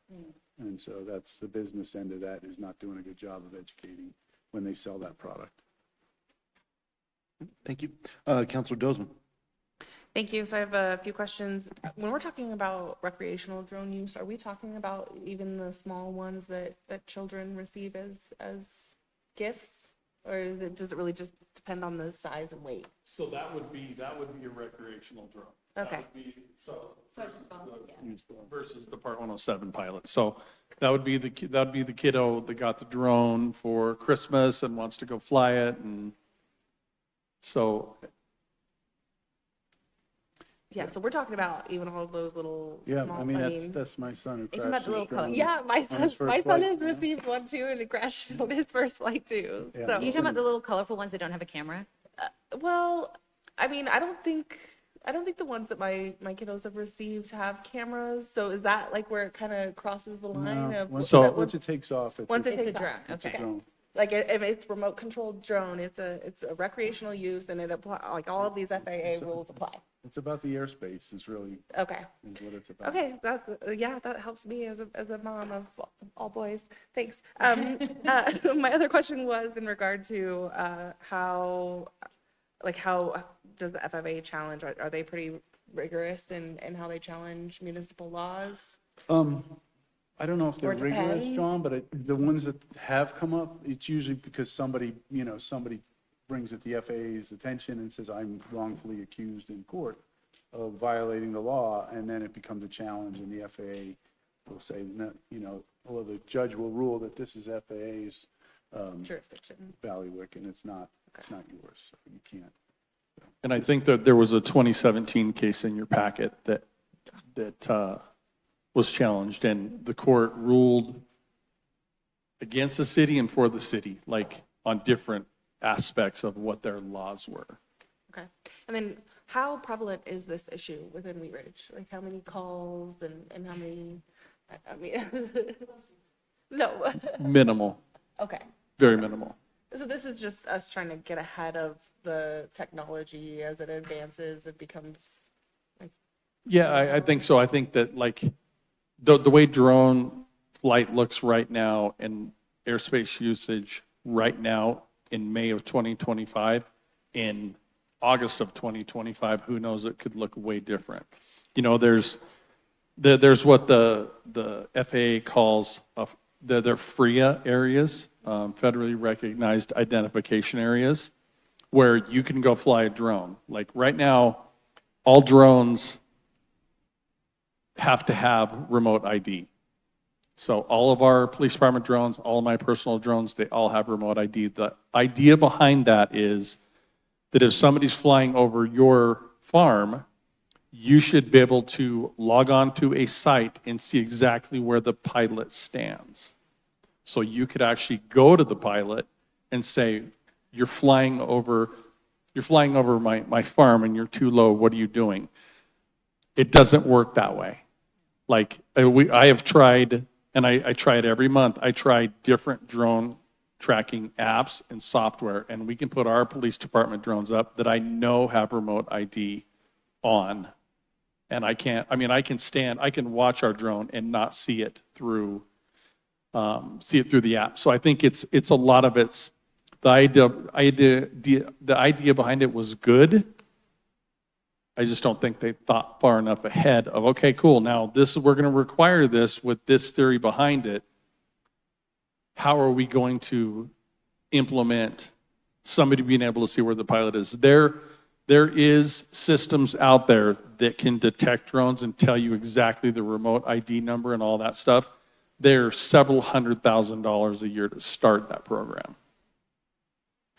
So I'm definitely interested in learning more about what, if any, regulations would be possible, because I think the surveillance piece is probably the most concerning of people being able to fly close to your property and see what's going on when they otherwise wouldn't have access and shouldn't on private property.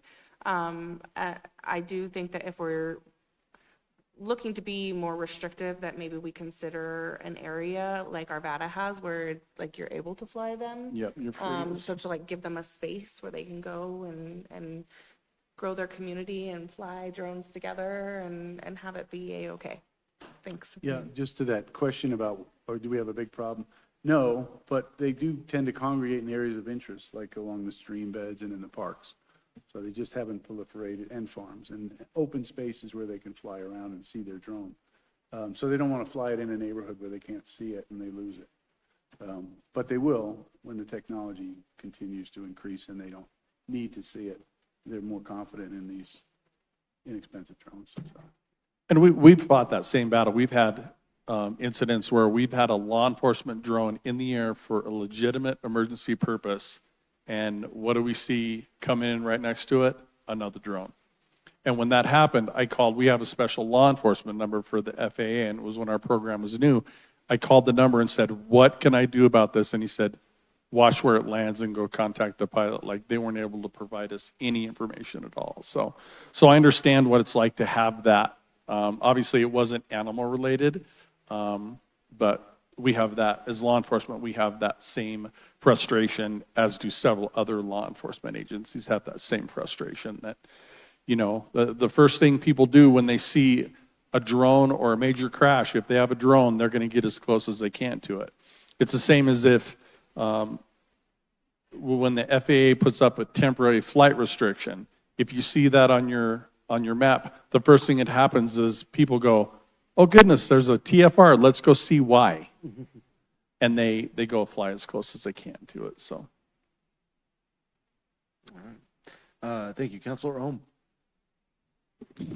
Thank you, Mayor Pro Tem. The first thing I want to say is that things are changing. I see, you know, we all hear about there's the life safety of being able to drone in some type of equipment for heart attack victims, you know, ER, and then of course now we're getting on the precipice of, you know, deliveries, and I don't know how far that's at, where there could be, you know, right now it's not an issue, but there could be a lot of drones flying around, dropping stuff, delivering, and that could get very annoying. And what can we do? And so my question is if you, I'm generally okay with what you have, what you're asking us to consider, but the one question I do have is, could you just, you know, without too much effort, but work with, you know, our attorney and just kind of rate these, I guess. I've not given us everything, but just like, you know, is this likely to get challenged? Is this kind of a neutral? Is this, you know, unlikely? So unlikely, neutral, very likely to get challenged. And just have that list kind of, I'd say, guess in your back pocket. And then that, you know, I probably wouldn't want to consider things that are going to be very likely to get challenged, you know, in court, but would probably consider neutral, or like these are unlikely to get challenged, you know. So just those kind of simple 3 categories, and, you know, Dahl could take a look at and say, you know, you guys could work together and say, yeah, that, you know, this is kind of the consensus of all these other ones, and we may not even use, you know, we're just going to propose whatever that was, 10.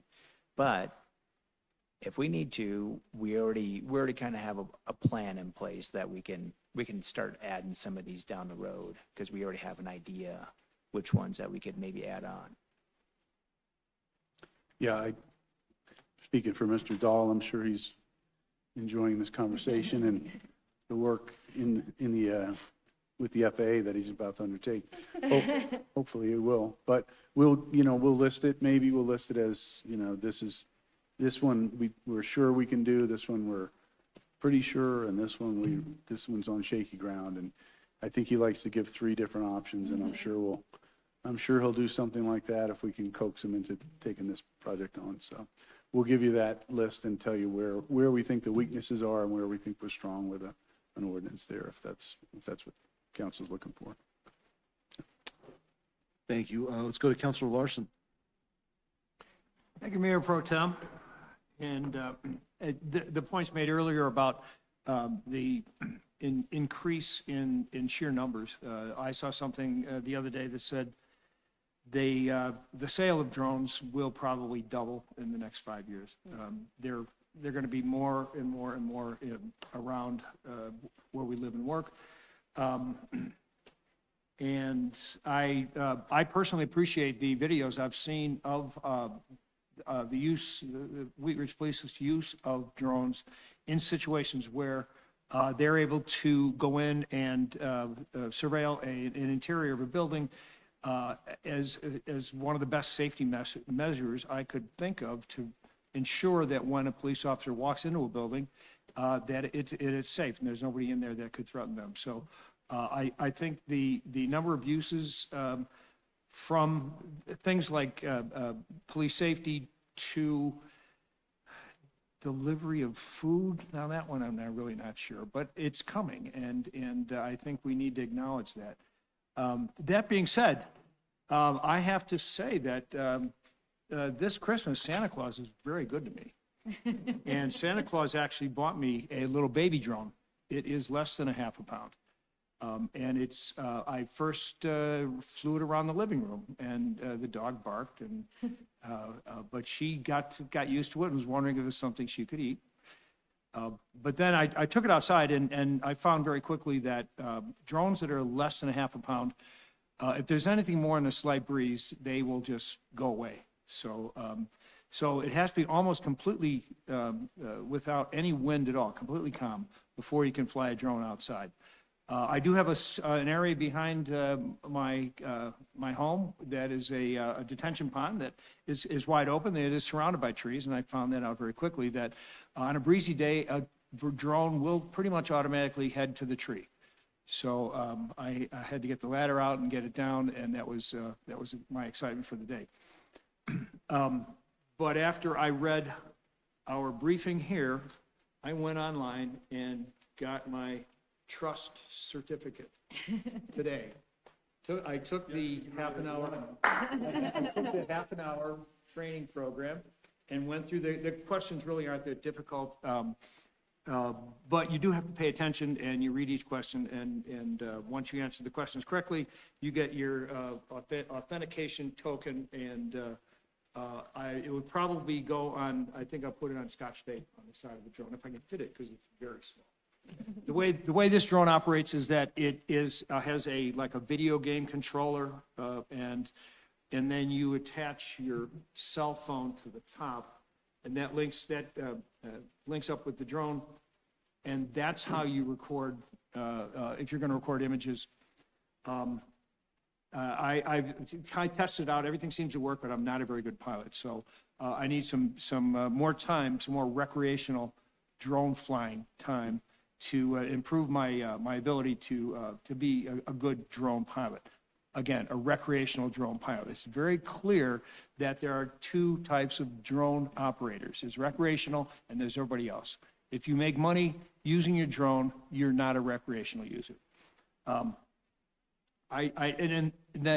in going through the memo here, looking at our neighbors, I think the Lakewood approach is pretty good. I think first we should start with the differentiation between the FAA and everything else.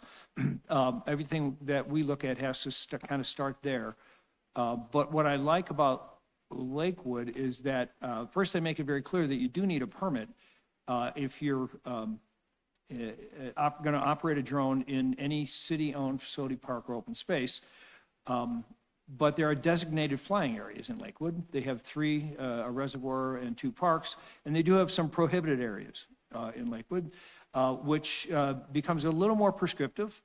But I would think that if we took that approach in Wheat Ridge, we could probably identify places where recreational drone users can safely fly and not violate any regulations. And then the other approach, if you look at what our neighbors in Arvada have done, it's just a very, very basic. If you're going to film, you need a permit. And if you're for personal non-commercial use, you do not need a permit.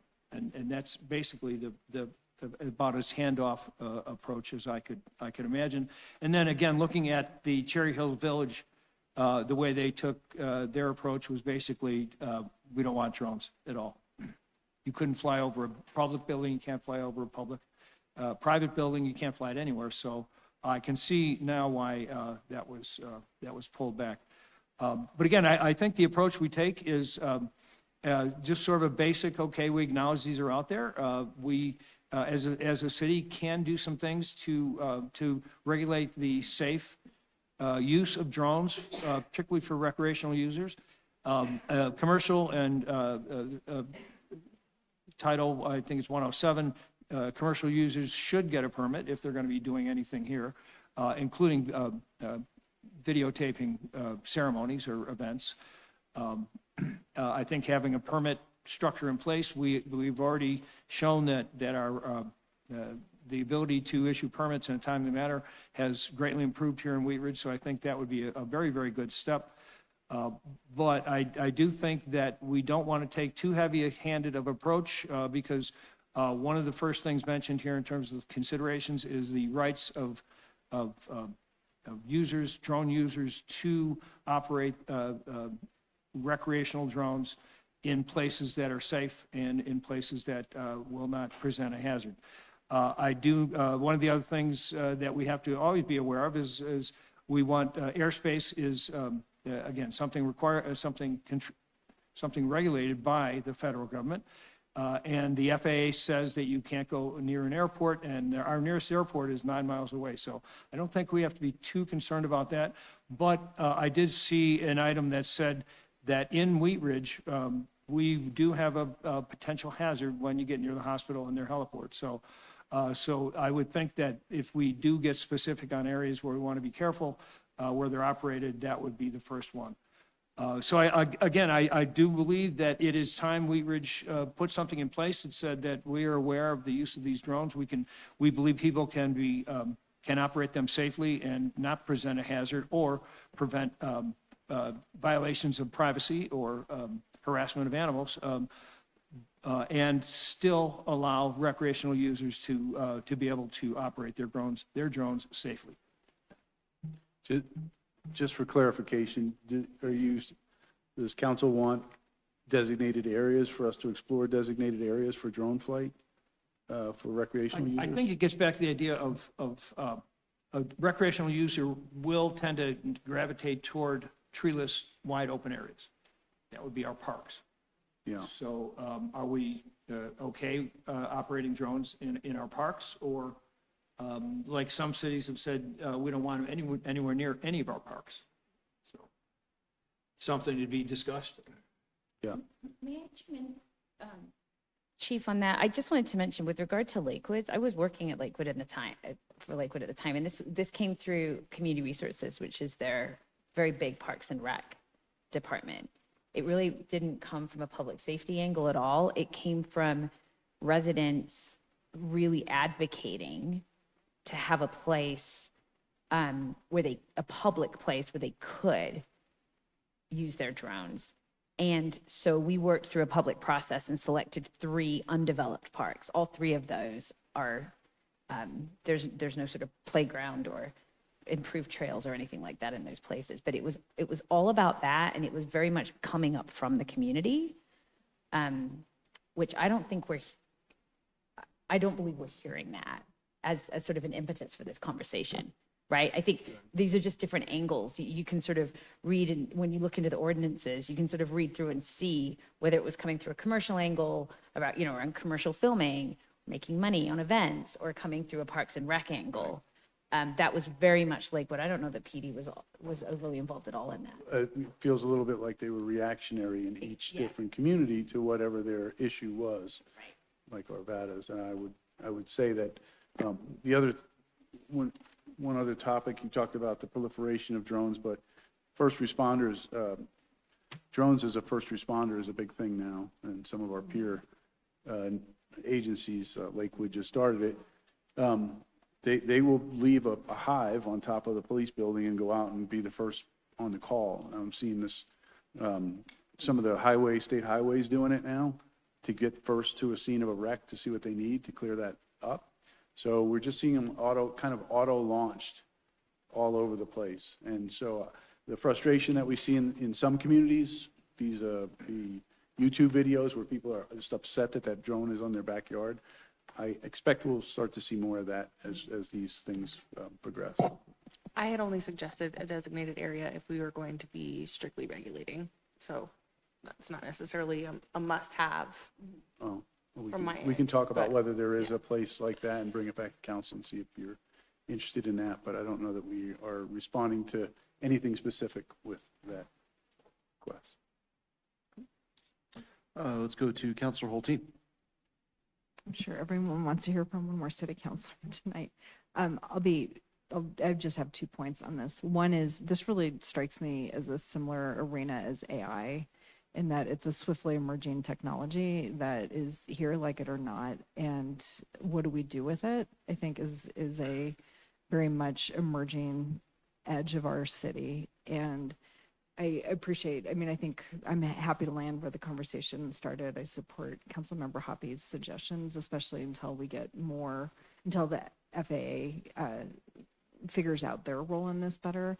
I just think we're setting ourselves up into a situation that would be really hard to enforce. And I think, that's what just keeps, striking me down or striking me as I'm sitting here. I'm not being struck by drones yet. As soon as I step out the door, I'm sure I will be. They are annoying, but in preparation for tonight, I actually did some research at what's the difference between a drone at 100 feet, 200, 300, and 400. And, the commercial uses in that 300 to 400 are like really important for like surveying and like commercial property promotion and showing, regional connectivity. Like there's a lot of like good uses. When you get into that 100, that's where you're really in people's, like the granularity and like what you can see in people's yards is like pretty invasive. But that's with like a good quality camera. And so I think we're going to be revisiting this again. And especially, I think us as counselors need to just be cognizant if we're hearing from our constituents, where this comes from can come from a lot of different arenas. The drone deliveries are here. They are delivering by drone in the Denver metro region. Yeah. Not hugely, but like I think in Rhino they are. So drone deliveries are here, and it's one less car in the road. So it's not a bad thing from my perspective, but so I just wanted to say, to me, it feels very much like AI, and I appreciate we're going to pay attention. We're going to learn more as this gets better defined. I just think it's in a really horribly defined space that doesn't give us a lot of jurisdiction. And I think though, as a city, I love, any opportunity we have to educate our community about it, encourage them to take the trust test, do that type of education and encouragement would be, I think, really good. And it's performance in the park season is here, but those are opportunities to reach our community and do some education around responsible drone operation in our city. I think is something we can do, and educate people that if a drone is downed in your yard, like you do not have to let that operator have access to your property. You can call the police. I think that's helpful, because that does feel really invasive. Although my neighbor's soccer ball is in my yard all the time, and I don't know what the difference is there, but somehow a drone's not okay and a soccer ball is. So thanks for all your work on this. Thank you. Counselor Snell. Thank you. I'll be brief. I agree with what we've discussed so far with regards to harassment of animals and just personal privacy. These seem like very low bar, like this is a no-brainer. You shouldn't be able to look in someone's window. You shouldn't be able to harass their animals. The other thing that I think that's emerging in communities, largely because of fire risk, is drone shows instead of fireworks shows. And I know that I'm guessing probably companies that provide those services have all of the licenses and whatnot, but that's just something that I feel like is on the horizon for us and for many communities, just thinking about fire risk. And I've seen some really cool drone shows, so just something else to think about. That's all I got. Thank you. Thank you. Before we go to Counselor Hoppy, I believe Mr. Dahl wanted to weigh in real quick. Well, thanks for letting me just watch and absorb this here tonight. But I think it was Counselor Hoppy that said it really the best, which is, this is clearly evolving, and we're not to the point in this study session of saying, do these three things and not those four, and we're all done. And it's because clearly it's a little preliminary. But with that said, I agree. We work within this ongoing tension between local regulation and the FAA, but it continues to evolve, and it will keep going, as Councilor Hulteen said. But what I would be happy to do, and certainly will, is work with Sergeant Bowman and the chief to bring to you what is something that is at a new study session that's a form of ordinance, but is a little bit of a buffet. I think that within that buffet, there are some low-hanging fruit that, when you think about it, aren't drone-specific regulations, but instead are property-specific regulations that, or other nuisance kind of regulations. You're not regulating drones. You're regulating activities that will affect animals, et cetera. And I think that that's a lot more defensible, frankly, and will be. With that in mind, we can certainly, as we put this together, do what Councilor Ohm mentioned, which is give us a little bit of a rating on these so we can make a reasonable judgment as the council about what things you want to move forward with today and what not. On that level, the question of permitting, I think, is one the FAA might take real interest in. But what I do want to do is have a little research done on the regulatory side, see if there have been any other district court cases, federal ones, in this arena. I can give you some comfort that all the ordinances we write, and we'll make sure that this one does this, are declared to be severable, meaning if a court declares that, the regulation for permitting, for example, I'm making up one, is preempted by the FAA, that does not unwind the rest of the ordinance. So it will be a little bit of a collection of things, and some will be pushing the envelope more than others, but we'll use that rating that Councilmember Ohm mentioned so that you can make that judgment. And lastly, I guess it's really true that this arena will continue to evolve. And I think everyone in the room recognizes that we don't have to get it right the first time. And frankly, you'll never get it right in the sense of being done, just like the land use code. It'll keep evolving, and we'll be bringing in amendments that fine tune it as we recognize where the arenas for legitimate local government regulation exist and where they don't. So that's just a long way of saying, I think I've heard you all and made notes, many notes, as you went through this discussion. It's really helpful for me, and I'm on board with working with the police department to bring forward a kind of a working workshop draft for you, which is, I think, maybe the next step, as was mentioned, and we can easily do that. Thanks. Thank you, Mr. Dahl. We'll go back to Councilor Hoppy. Thank you, Mayor Pro Tem Stites. I'd just like to ask for an official consensus to move forward with the process that Attorney Dahl just laid out for us.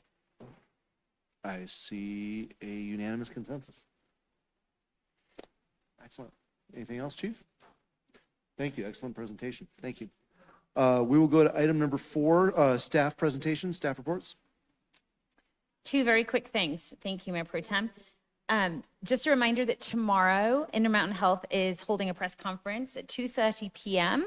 to announce the developer who plans to transform the former hospital campus. So it will be held in the lobby of the former hospital at 8300 West 38th Avenue. Just park in the main lot and follow signs. That's tomorrow at 2:30.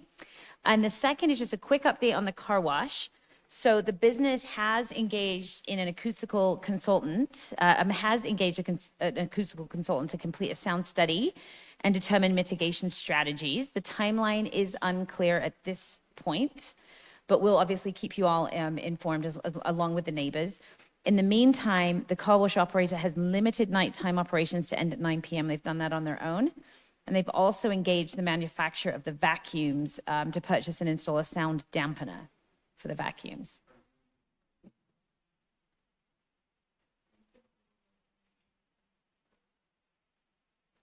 The neighbors, yes. I talked to Community Development Director Laura Mikulak today. She said, we'll keep you informed, we'll keep the neighbors informed. So I think, and the PD's informed as well. Yes. Chief, do you have anything to add to that? Just that their feedback from some of the people who have been here in front of council was very positive about the changes. I'm sure they're not completely happy, but they were very appreciative of the city's efforts to sort of bring this back into alignment. Thanks. Thank you. Thank you. We'll go to elected officials reports. Do we have anybody tonight? No. All right. And then there were 5. I'm sure there were some from the people who had to go. Well, then that is it. I will just say that is our last week of school for most of our elementary, middle, and high school kids. So if you see them out and playing and everybody's going to graduation parties, so be safe. Other than that, I will call our study session to a close, and we have a meeting not next week because it's Memorial Day, but we will be back in chambers in 2 weeks. Thank you.